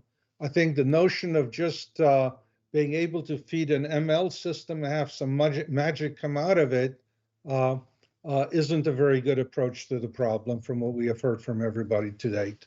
Let's go on to the next one. Okay, I'm not going to spend a lot of time on this, but it gives you a feeling for where AI, ML, and computing actually work, what they can be applied to. I think it's a little bit redundant with what I may have already gone over. So let's just go on to the next view graph, please. Okay, so the next part is the impact of AI and ML on telecommunications. Let's go on to the first view graph. And let me start off with the following. I think I mentioned it previously. If you were to look at a hierarchy of what's going on, at the top of that is digital transformation. It's already having a profound impact on the telecommunication industry. And the important fact is that that impact has two parts to it. What you may be doing in terms of the underlying technology, but at the same time, the fundamental business models. So if I were to look at one of the things that happens in 5G, it's disaggregation of the network, softwareization, virtualization, the hope that you have a higher level of efficiency and optimization and introduction of automation and operator processes. I would say there may be a counter trend to that, okay, and that is that the number of parameters that you can now twiddle when you're operating a large network is larger than ever. That's probably grown. I think we've had a number of speakers that have tried to characterize it, but it has grown from 1G to 2G to 3G, okay? In fact, with the conclusion that the 5G system and the 4G systems still have a considerable amount to give in the level of efficiency and optimization that you can do on them. The next one is on the business model side. It's that software, the infrastructure, and then the business to business, business to customer as a service business models. Those have changed both the traffic that we experience and the way that we do things. So again, AI and ML play a significant role in each one of the movements that you see here. Okay, and so the bottom line is that the trends are affecting not only the network and how we design it, but the traffic on the network at the same time. And it's important to actually have a good understanding of that in terms of how we formulate what we think, let's say 6G would be, and what it will mean to have leadership in telecommunications in the future. So a little bit of a resummary, but what is important to think of in all of these, and this is where the application of AI and ML really comes in, it's understanding our computing networks as part of our infrastructure, the data storage network, the data network itself, and where access to that data actually happens, okay, and how AI and ML is actually embedded in computing software as an essential ingredient of each network, okay? And when you start looking at that in terms of the FCC's goals, the other thing is to really think through hard, what does it mean to have a digital divide? Having the nerve connections from connectivity is one thing. If you don't have it bundled with the rest of the capabilities, it doesn't deliver a lot of value. And the whole point of conquering the digital divide. That's why so sorry. Not a problem. Okay. Sorry about that. Okay. So if we could go on to the next view graph, please. Okay. So one thing to get across, there is a set of very good articles. I think looking at digital transformation and the kind of projects that we seem to be looking at for this industry. And they start off with a paper by McKinsey that pointed out, I believe, that 84% of all transformation projects actually don't deliver on their promise, okay? Same thing with Forbes, the same thing with Gartner, essentially. Okay. And one of the things that it means is to actually have management of our enterprises fully commit to things, both to the digital technologies to provide appropriate resources to staff and partner appropriately. And I can tell you, when you start looking at the AI and ML world, if you actually want to have positive outcomes that you can measure, the same is true there. Okay, those are all worthwhile taking a look at. Let's go on to the next one, please. Okay, so if you were to then take a look at what we think of as a network, we are sort of in the middle of the life cycle for 5G. It starts off with the design of the network and its components. I would call that sort of the LUST this is what we wish for, the LUST component. Developing this, including the planning for it, thinking through the deployment, thinking through operations, eventually maintenance and retirement. If you were to look across the telecommunication industry as a whole, okay, what you find is that the design of components at one end, could somebody go on mute, please?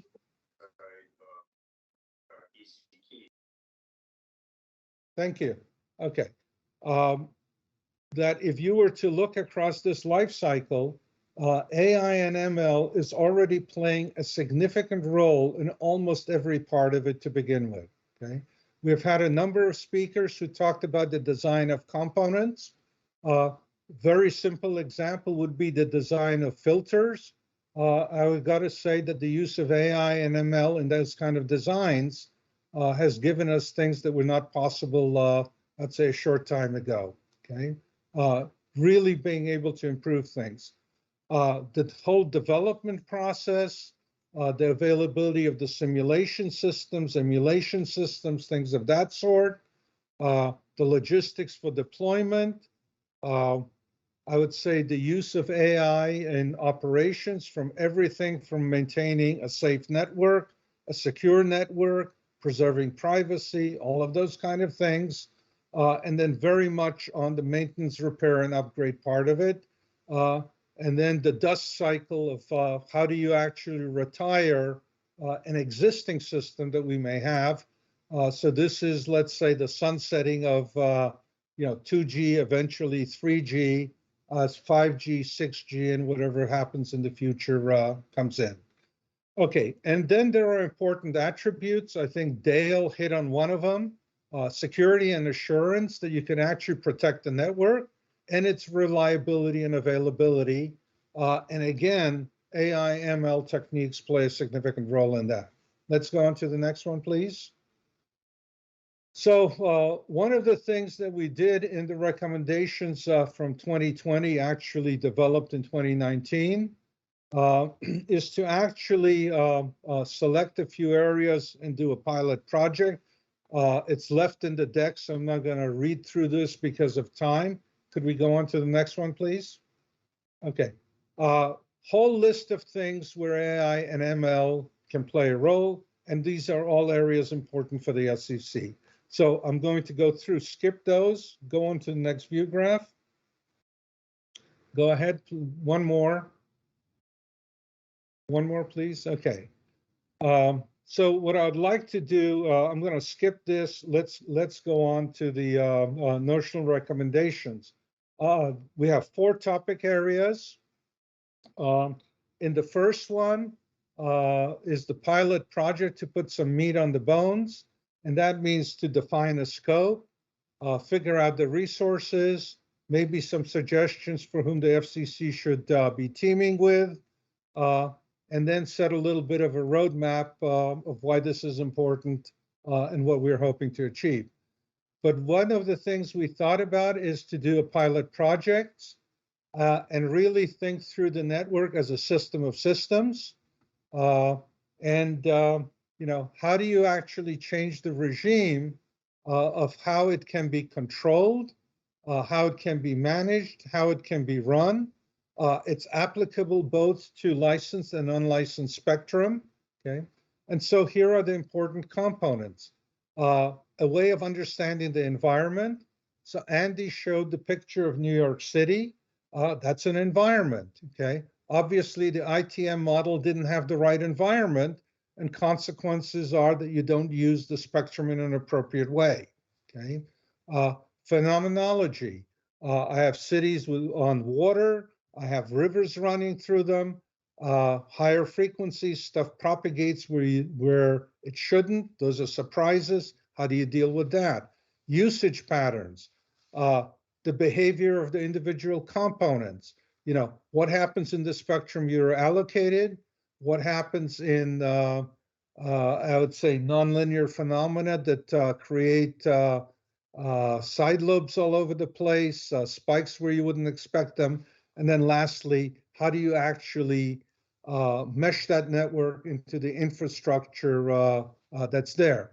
So a system model would actually consist of modules that use a mixture of techniques, some of them based on computing, some of them based on AI and ML, but eventually something that allows you to address the performance of the network, the issues of propagation, of what you expect to be where, and the issues of interference. Let's go on to the next one. Okay, and so when you actually sort of take a look at it, it really means sort of around the major cell site, building a digital twin, and understanding what data you need to pass to your adjoining areas. It doesn't have to be all of the data, but enough for them to be able to control their stuff in a stable way. And that means the ability to resolve the local E&M environment, local propagation, and local interference at a very granular level, so you can efficiently use the spectrum that's allocated to you, or decide what portion of the spectrum you want to use for what purpose. Let's go on to the next one. Okay, topic number 2, I think, dealt with safe uses of AI. This is the sub-working group run by Paul Steinberg and Michelle Thompson. I'm not going to read through all of this again in the interest of time. But what is interesting is that the EU has already started some legislation in this area. Other government agencies have actually started working on frameworks that may be applicable here. And one of them is a framework from NIST that looks at risk-based approaches to dealing both with software and AI. They can be applied to that, okay? So there'll be recommendations in those areas. Let's go on to the next one. Okay, I think that engagement with other agencies is important. Monitoring of international activities. I mentioned the EU before. And again, just like GDPR, what's likely to happen is if the EU passes a set of laws that governs AI and software, and by the way, that's likely to happen in 23, that'll probably have an impact around the world, essentially. And it is something that I think the FCC really has to be prepared for. And then I'd say the last one is the impact of AI and ML on our present set of laws and policies, because it, again, alters things in a very fundamental way. Let's go on to the next one. Okay, and what I'd like to do at this point is hand over to Lisa. She probably has a few minutes and then has to go off to another meeting, if I understand it correctly. So Lisa? You bet. I'll zip us through to the end and try to get us done on time. This slide really is around AI ops and the importance of not only building your network, but optimizing it and operationalizing it and being able to run it. There's a lot of work we've done as a group in our collective knowledge on what we're calling the futurescape, as in what do we see coming down the road for AI ops, for efficiency, and for maximizing the ability to use the spectrum even more. This is going to be very critical. Factor for success is important. I want to reference back to digital transformation quite often fails, and we believe our recommendation will include that AI ops is a very important part of success and success in the network. So let's move on to the next slide and the next. So to summarize and close, supporting the high-level goals. I'm not going to read all of this slide, but a theme that you will see come through and through is this last bullet. There will be a convergence of key infrastructures. It's already starting in ways that matter to the FCC. You know, this has happened in the industry for quite some time, but it will start to matter in how basic networks are built: computing, communications, storage, and data. And on to this last slide before our thank you, one more. And essentially, if you look at 5G today, it's still somewhat disaggregated. It functions, it has these elements. As we move into 6G, and not intending to comment on the 6G's group's work at all, they're doing great work, and just to highlight it as well, 6G will be even more of the intertwining of compute, storage, data, and communications. And how you operate it will be what is absolutely critical. How people are trained, how you optimize it, and how do we have the US as a leader, and as Adam says, be on top of the pile as the world is developing this next generation AI technology combined with networks. So with that, we'll go to the thank you slide and on to questions. And Adam, I'm going to go off video at this point. Okay. And Lisa, thank you. You know, Lisa is traveling. She's overseas right now. And somehow we schedule our meetings where it's hard for her to be on. So. Okay. Okay.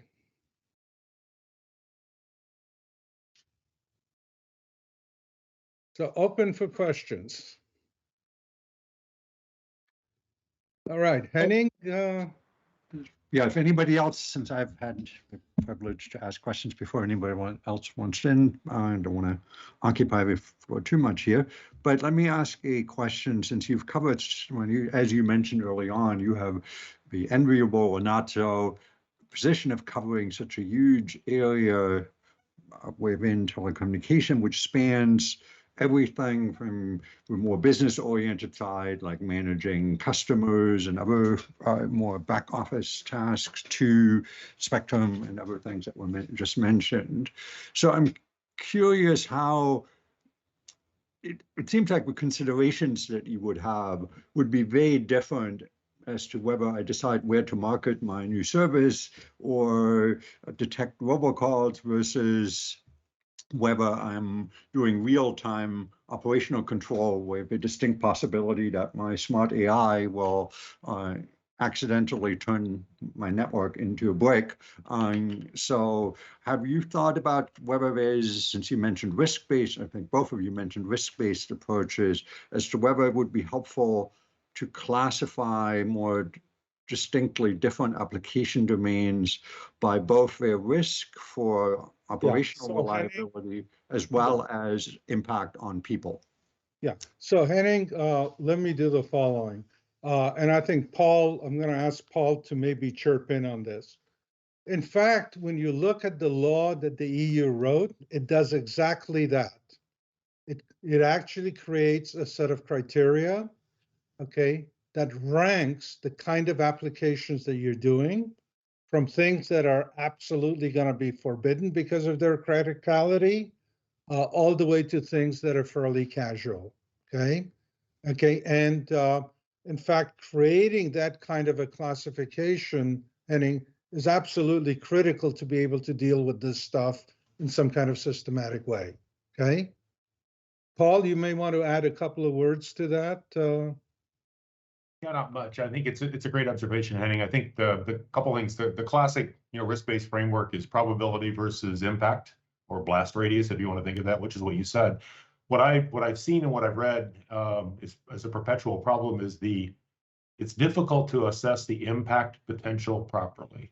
Oftentimes there can be unintended consequences or expectations that happen that were never part of the risk assessment. So it's one thing to have the framework, it's another to accurately characterize what you're assessing. Yeah, but it's a great question. Okay.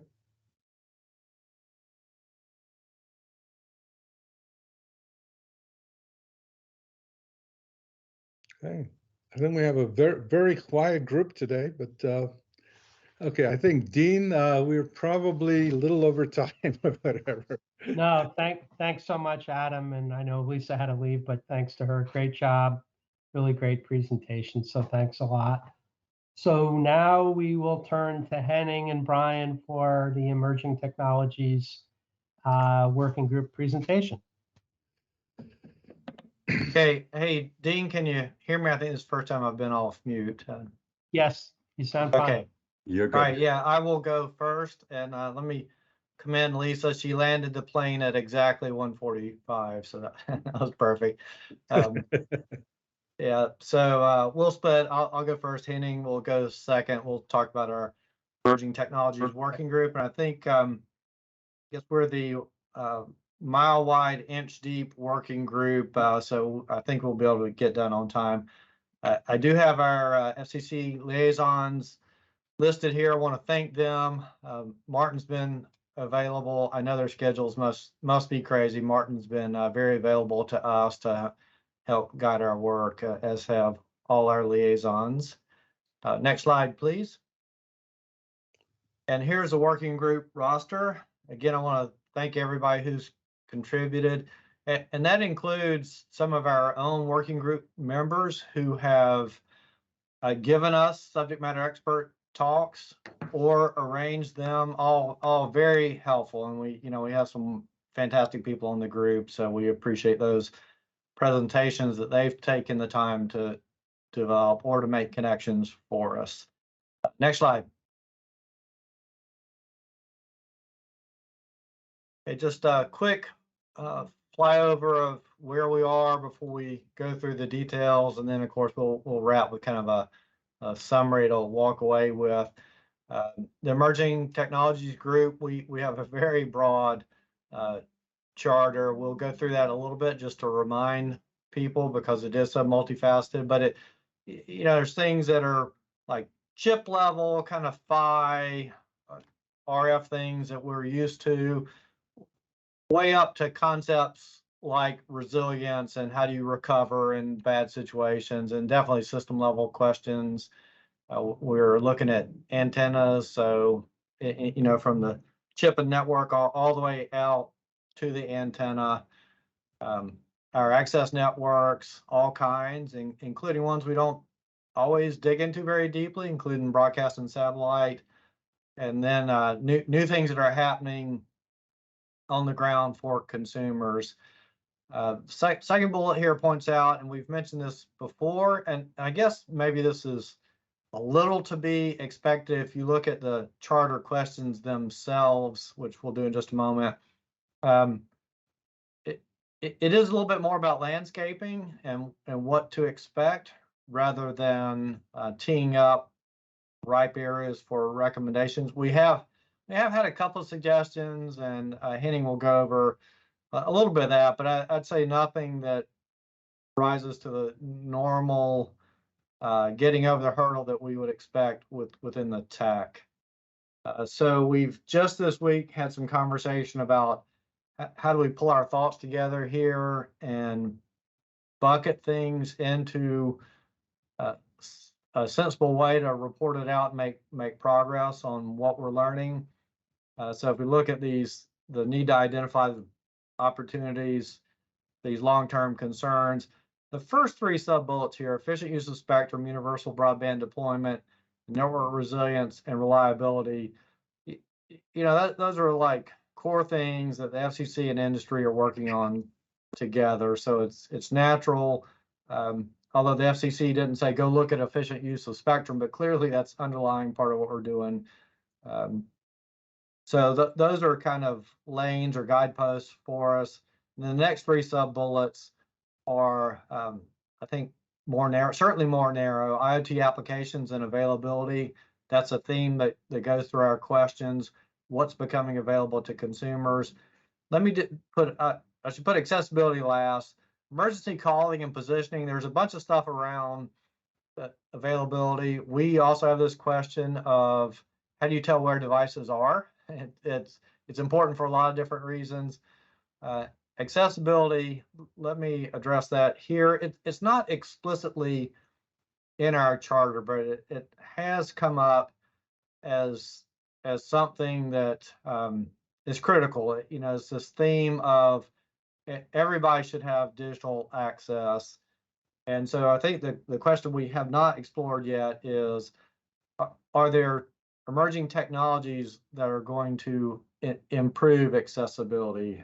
You know, this is a hard problem to solve, and there's always work to do there, but we haven't really looked at this. And we are mindful, of course, there's a disability advisory committee, so we're not trying to get out of our swim lane here. Next slide, please.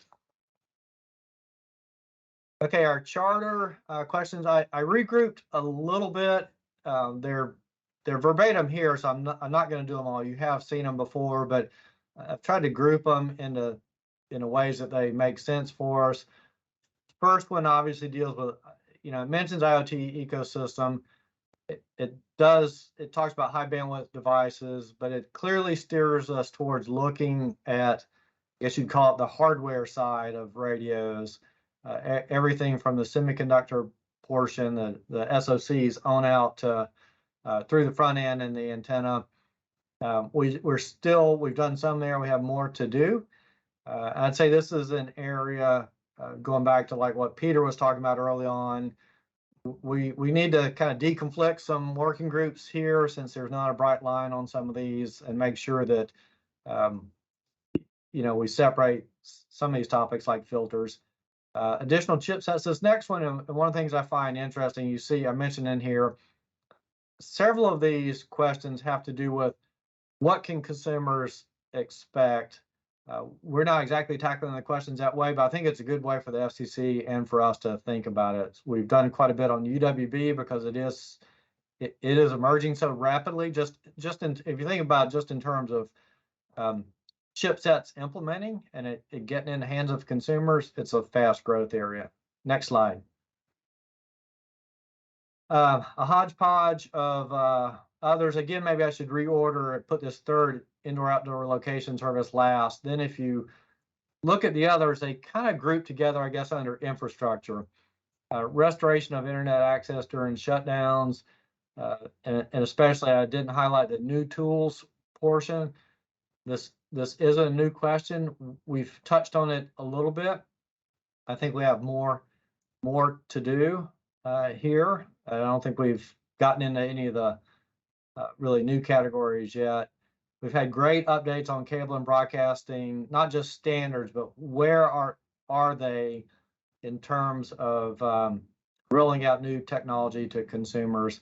Satellite deployment, we've looked both at traditional GEO plus LEO and small satellites. We do have a bit more to do on which bands and some of the problems that are being worked on there.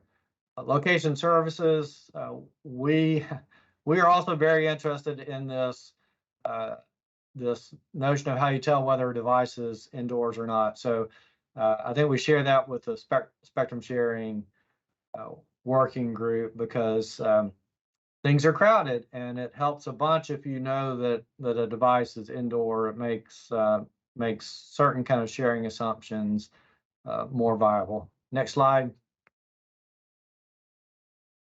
I think these are the last two. Probably we were tasked with looking at optical and laser. You know, this is in a different regulatory space, but it's important. It's emerging. You know, it's been around a long time. Which some people noted, like we've had an initial interest in free space optics a few years ago. Seems to have faded away, but there's still companies plugging away at it. And there's optical links in space and other areas that are, it's just not going to go away. One talk we're trying to get queued up is have an expert on the Li-Fi system, which I'm sure you all probably heard about. We would like to understand what its current status is. Then finally, quantum computing and blockchain to throw in some really more forward-looking topics.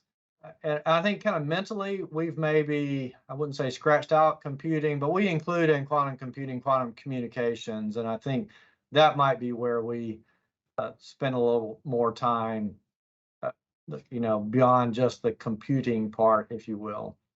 Next slide.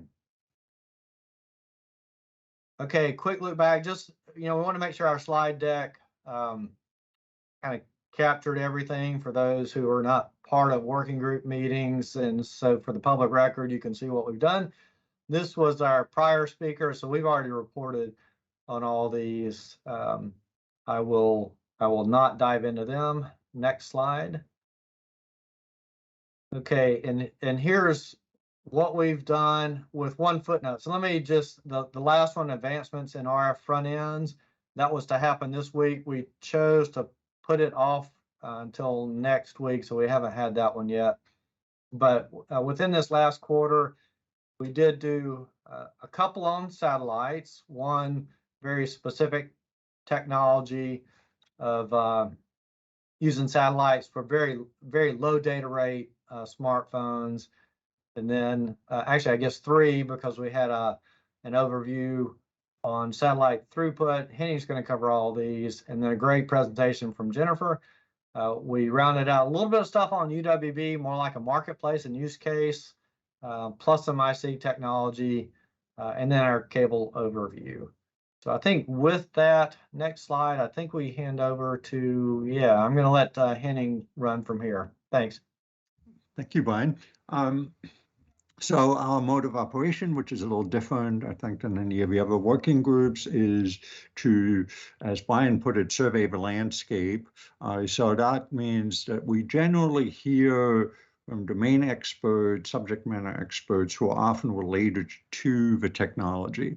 So I'm going to be presenting, hopefully somewhat faithfully, as to what we were told. It doesn't necessarily mean that the committee or even every member of it, the working group, would agree, particularly with more value judgments as to the applicability, promise, or alternatives of each of these technologies. And indeed, that will probably be one of the objectives as we are kind of rounding out our listening part of the agenda, to take a closer look, given that we've heard from a variety of technologies, as to what are their specific promises, what are potential limitations, how large is their impact likely going to be. So that's going to occupy our future meetings, in addition to the additional topics that Brian mentioned.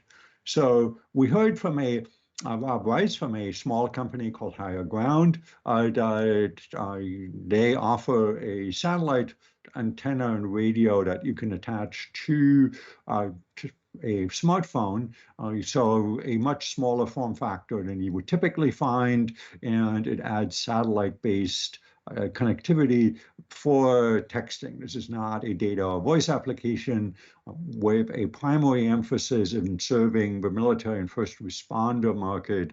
This is not a replacement, say, for a hiker or some of the recent announcement by a large smartphone vendor, in that this is meant for more specialty applications, in that it is it operates based on a waiver of certain FCC rules, in that, and we discussed with the presenter as to what they could do to make sure that their tool continues to be usable within those parameters. Next slide, please.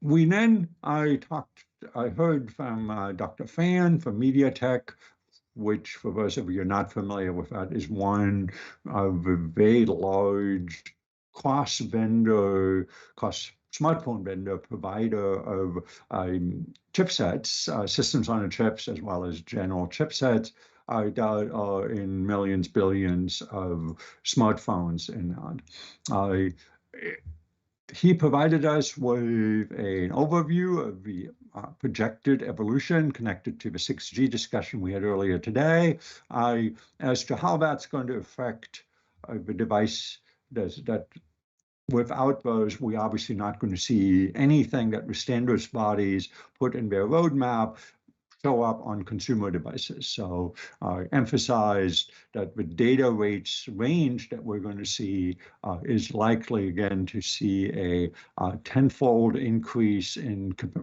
capability, at least, enabled by a relatively modest doubling of the MIMO one. We seem to be reaching somewhat of a plateau there that is unlikely to increase dramatically in that.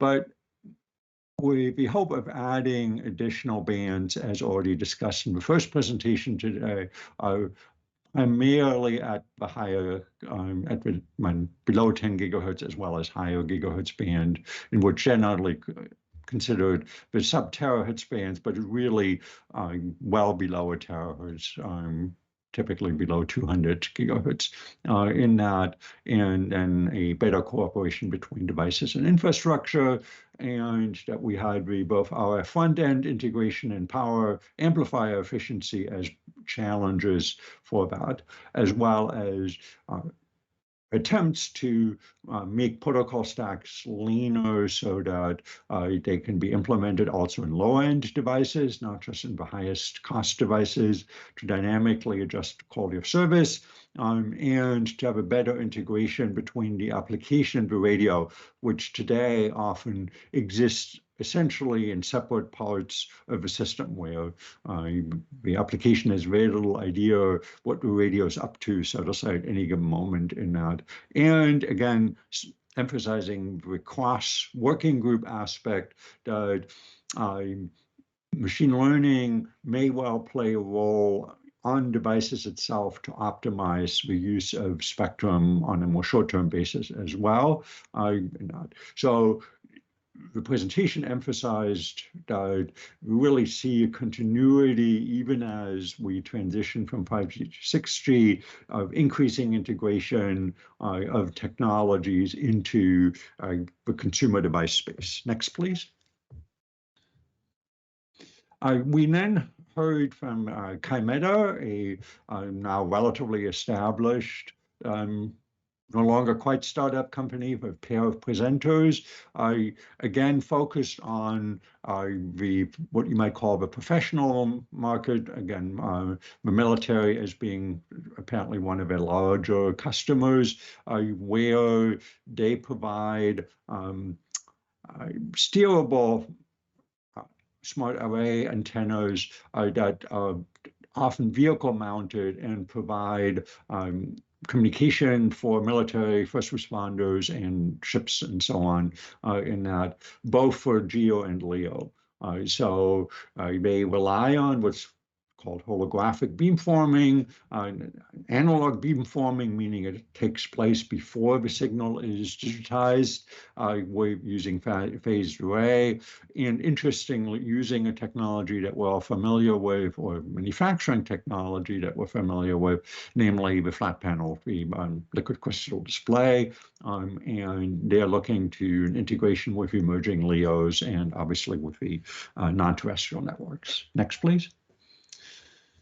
Then we heard an interesting academic presentation that provided an overview of some of the emerging LEO system. One of the difficulties, given the current state of affairs, is that most of these systems, so the four systems that have received a fair amount of public attention and that are in various stages of deployment, they don't publish many of their key performance characteristics that often make it difficult to assess what their long-term capacity coverage and opportunities are, and for a variety of reasons, you have to glean that information often from indirect, like licensing and other presentation or Wall Street type presentations in that. So this particular study, I tried to simulate based on both the initial and the final constellation. And again, this differs very much from the traditional geo model where you had a satellite that you put, that the company or indirectly the operator contracted with somebody to put in geo orbit that covered typically a continent size market. You had a pretty good idea what its total number of beams and capacity were. If you had an idea what, you knew what spectrum they were. The LEO constellations differ in that these constellations provide service before they have deployed their full constellation. And as you can see on the slide here, these constellations can consist of thousands of satellites in that. And indeed, they can combine multiple elevations, multiple technologies, some with inter-satellite links, some without it. In that. And so determining the capacity of the overall network, both in its geographic distribution and its total capacity, is actually quite challenging. So you can, I'm not going to walk through the numbers. It would take a whole presentation to do that, but it provides some realism as to what you can expect in that. And this goes back to the universal service idea, namely that in some cases that may advise some caution if, for example, you would anticipate serving a whole area that may only have a multi-gigabit capacity for everybody in that rural area, say, in that, as opposed to a supplement to other technologies. Next, please. We then heard from a faculty at UCD, Dr. Weibes, on a slightly different perspective on phased arrays. So again, related to the Chimera presentation in that, emphasizing that phased array antennas that used to be a fairly exotic technology have now become ubiquitous. That these are now operated in millions of smartphones in some way, and that they relied really on a combination of clearly industry research and implementation and refinement, but also foundational DARPA research, which also illustrates some of the 6G discussions as to the different roles of government, private entity, and standardization body. In this particular case, some of the key technologies that made that possible were born out of particular needs that DARPA had and then led to commercialization beyond that. So analog beamforming has been well established. And the question is this a technology that if you could get wider use, could that help with some of the 5G issues that we discussed earlier in spectrum sharing, for example, by nulling particular directions that you might have? Maybe that would be more applicable to fixed wireless systems as opposed to mobile ones, and so on. He summarized that there's a lot of research beyond the analog beamforming side doing this in the digital domain, which has complementary strength and weaknesses in terms of cost and flexibility. Next, please. We then heard from Tim Harrington, representing the Ultra Wideband Alliance, about some of the promises of what you might call the second arrival of UWB. UWB is not a new technology. It has been around for 2 decades, really, in that. And after an initial burst of enthusiasm, it faded a bit in application because of cost and implementation concerns in that.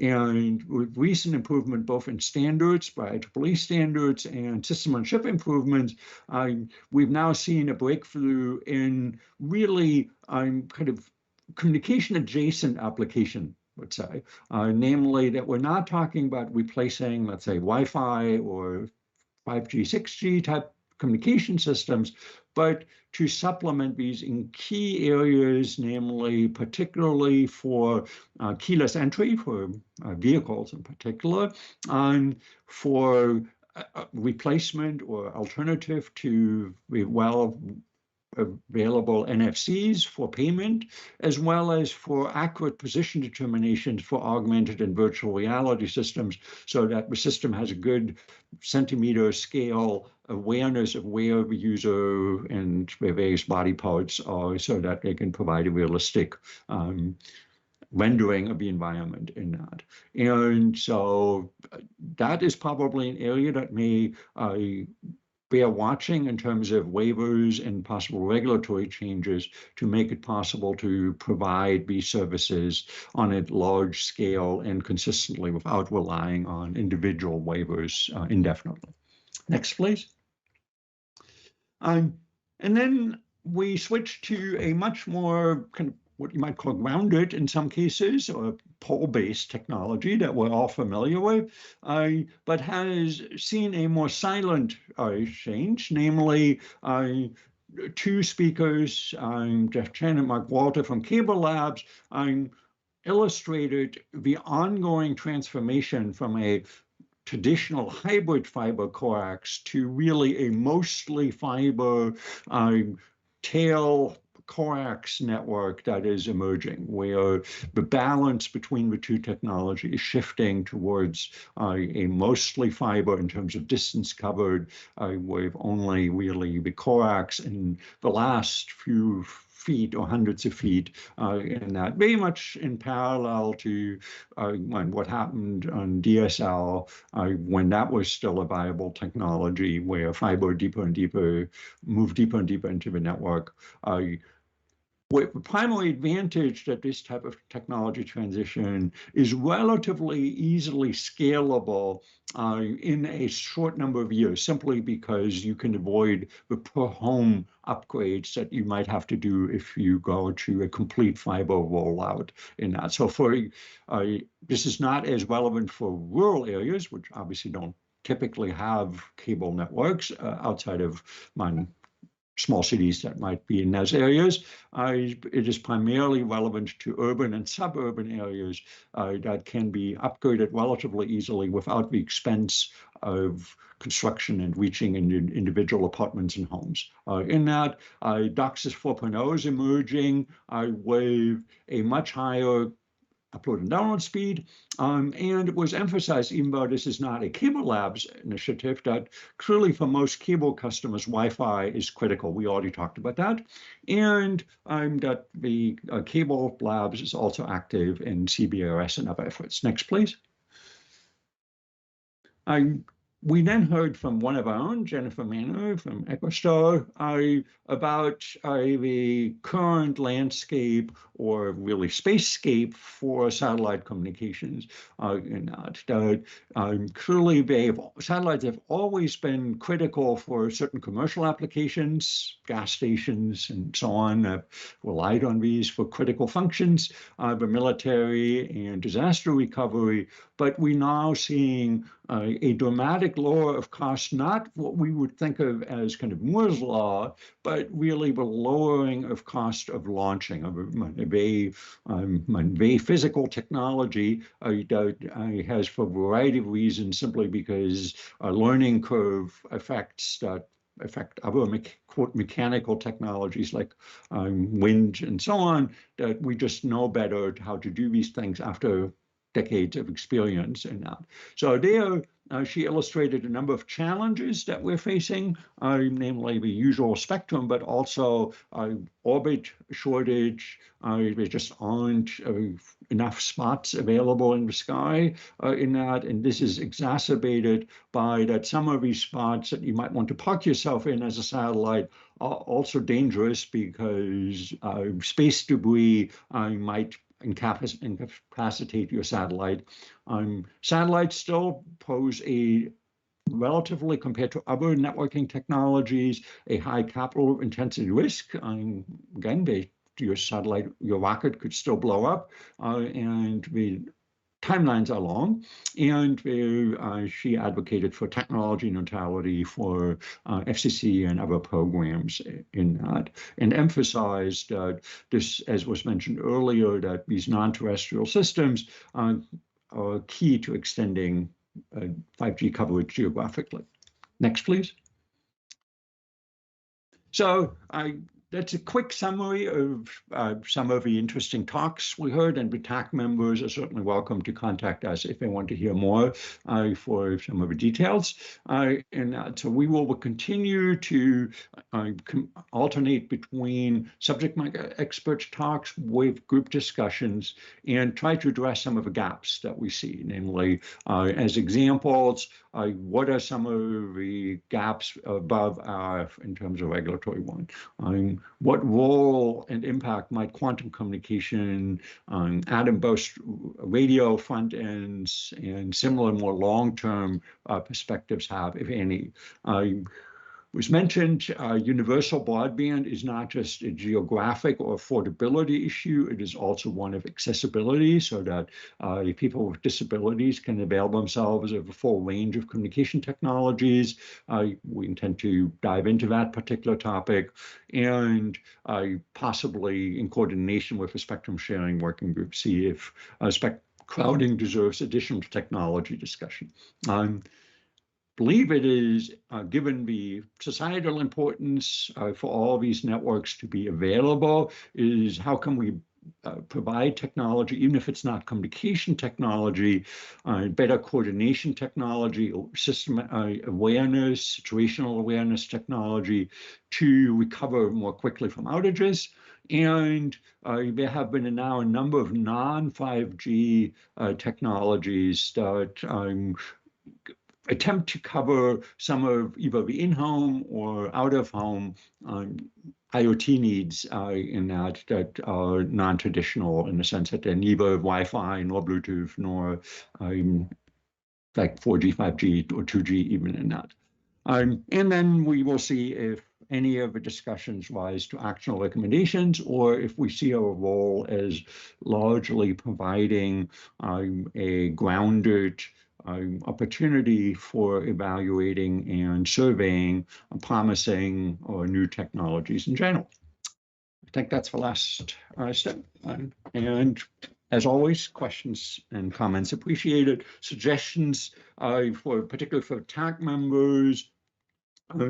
If you in your working group have topics where you're aware of a speaker who we could benefit from hearing, or a technology that we definitely should hear about, please do get in touch with us. Probably not today, I mean, not in the meeting here. We will be happy to arrange that. Just get in touch with Brian or me by email, and we'll be happy to see if we can slot this person or persons in. Brian, anything you want to add to my last? No, thank you. That was perfect. Thanks.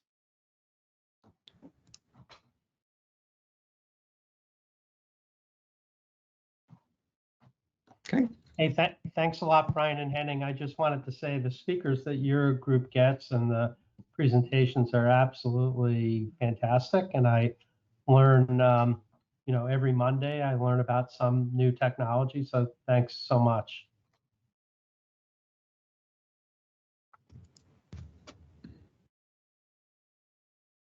Okay, I think unless there are questions, I think we are done with our working group presentation. I think we stayed pretty much on time. Yep, we're actually a little ahead. Thanks. Anyone have any questions? Okay, well, if not, then as Martin's slide here shows, we're at closing remarks. I'll just reiterate what I said at the beginning. Thanks so much to everyone. All these working groups are doing fantastic work. It's all going to kind of come to a head at our next meeting at the recommendations phase, where we'll have recommendations to vote on. So I'm looking forward to seeing what each group comes up with. But I just so impressed with the depth of the work in each group. So that's all I had just to say. Thanks again. Michael, Martin, Ron. Thank you, Dean. I'll jump in. And again, I share your observation that the depth of activity and work that went into preparing these materials, it was really good to see the level of progress that we've seen. I understand that some of these issues are hard to narrow down to focus into an actionable recommendation. And I take the point of a few things that were raised on further work that might be necessary in a further cycle of the TAC in some of these topics. One of the ones that comes immediately to mind is the point that was raised about this blurring of the lines between the edge of the network and the devices that are connecting to the network. There's a lot of lines are blurring, and it's not unexpected in that, again, my opening remarks, I talked about the when you're looking at an ecosystem like 6G, the level of interaction that's required from all the emerging technologies and the advanced sharing techniques and the addition of things like AI and ML that go into deploying an efficient 6G network. All that comes together in the form of individual recommendations from the working groups, but from the FCC's perspective, we have to think beyond the single recommendations from each of the working groups and figure out how to apply that to spectrum policy, apply that to things like making more efficient use of satellite orbits, making more efficient use of not just the use of the spectrum from a spectrum allocation standpoint, but also from the standpoint of how to approach the contribution of receiver performance in our spectrum policy rulemaking. So all these things need to tie together at some point in front of the commission, and all the hard work that the TAC is putting into these individual topics is extremely important to have that foundational work out. Thank you all very much, and I hope you have a great afternoon. Yeah, thanks, Ron. Sam here. I think enough has been said about the quality of these presentations. And just wanted to note that the December TAC meeting is scheduled to be on the 8th of December, which is a Thursday. And we look forward to getting the actionable recommendations. Thank you. And Martin, anything else you'd like to add? Echoing similar sentiments, great work on the presentations, and thanks to everyone for bearing with me while I fumbled through the slides. And we would be remiss, Martin, if we didn't extend our thanks to the AV group at the commission for making this a successful production on the web, and for getting it on the website, the recordings on the website and the materials on the website, as well as the captioners for this TAC session. So many thanks to all those involved behind the scenes. They don't typically get the recognition, but make this a success nonetheless. Ditto. Okay, Dean, would you like to announce that the meeting has been adjourned? The meeting has been adjourned. Thank you, everyone. Thank you. Thank you, everyone.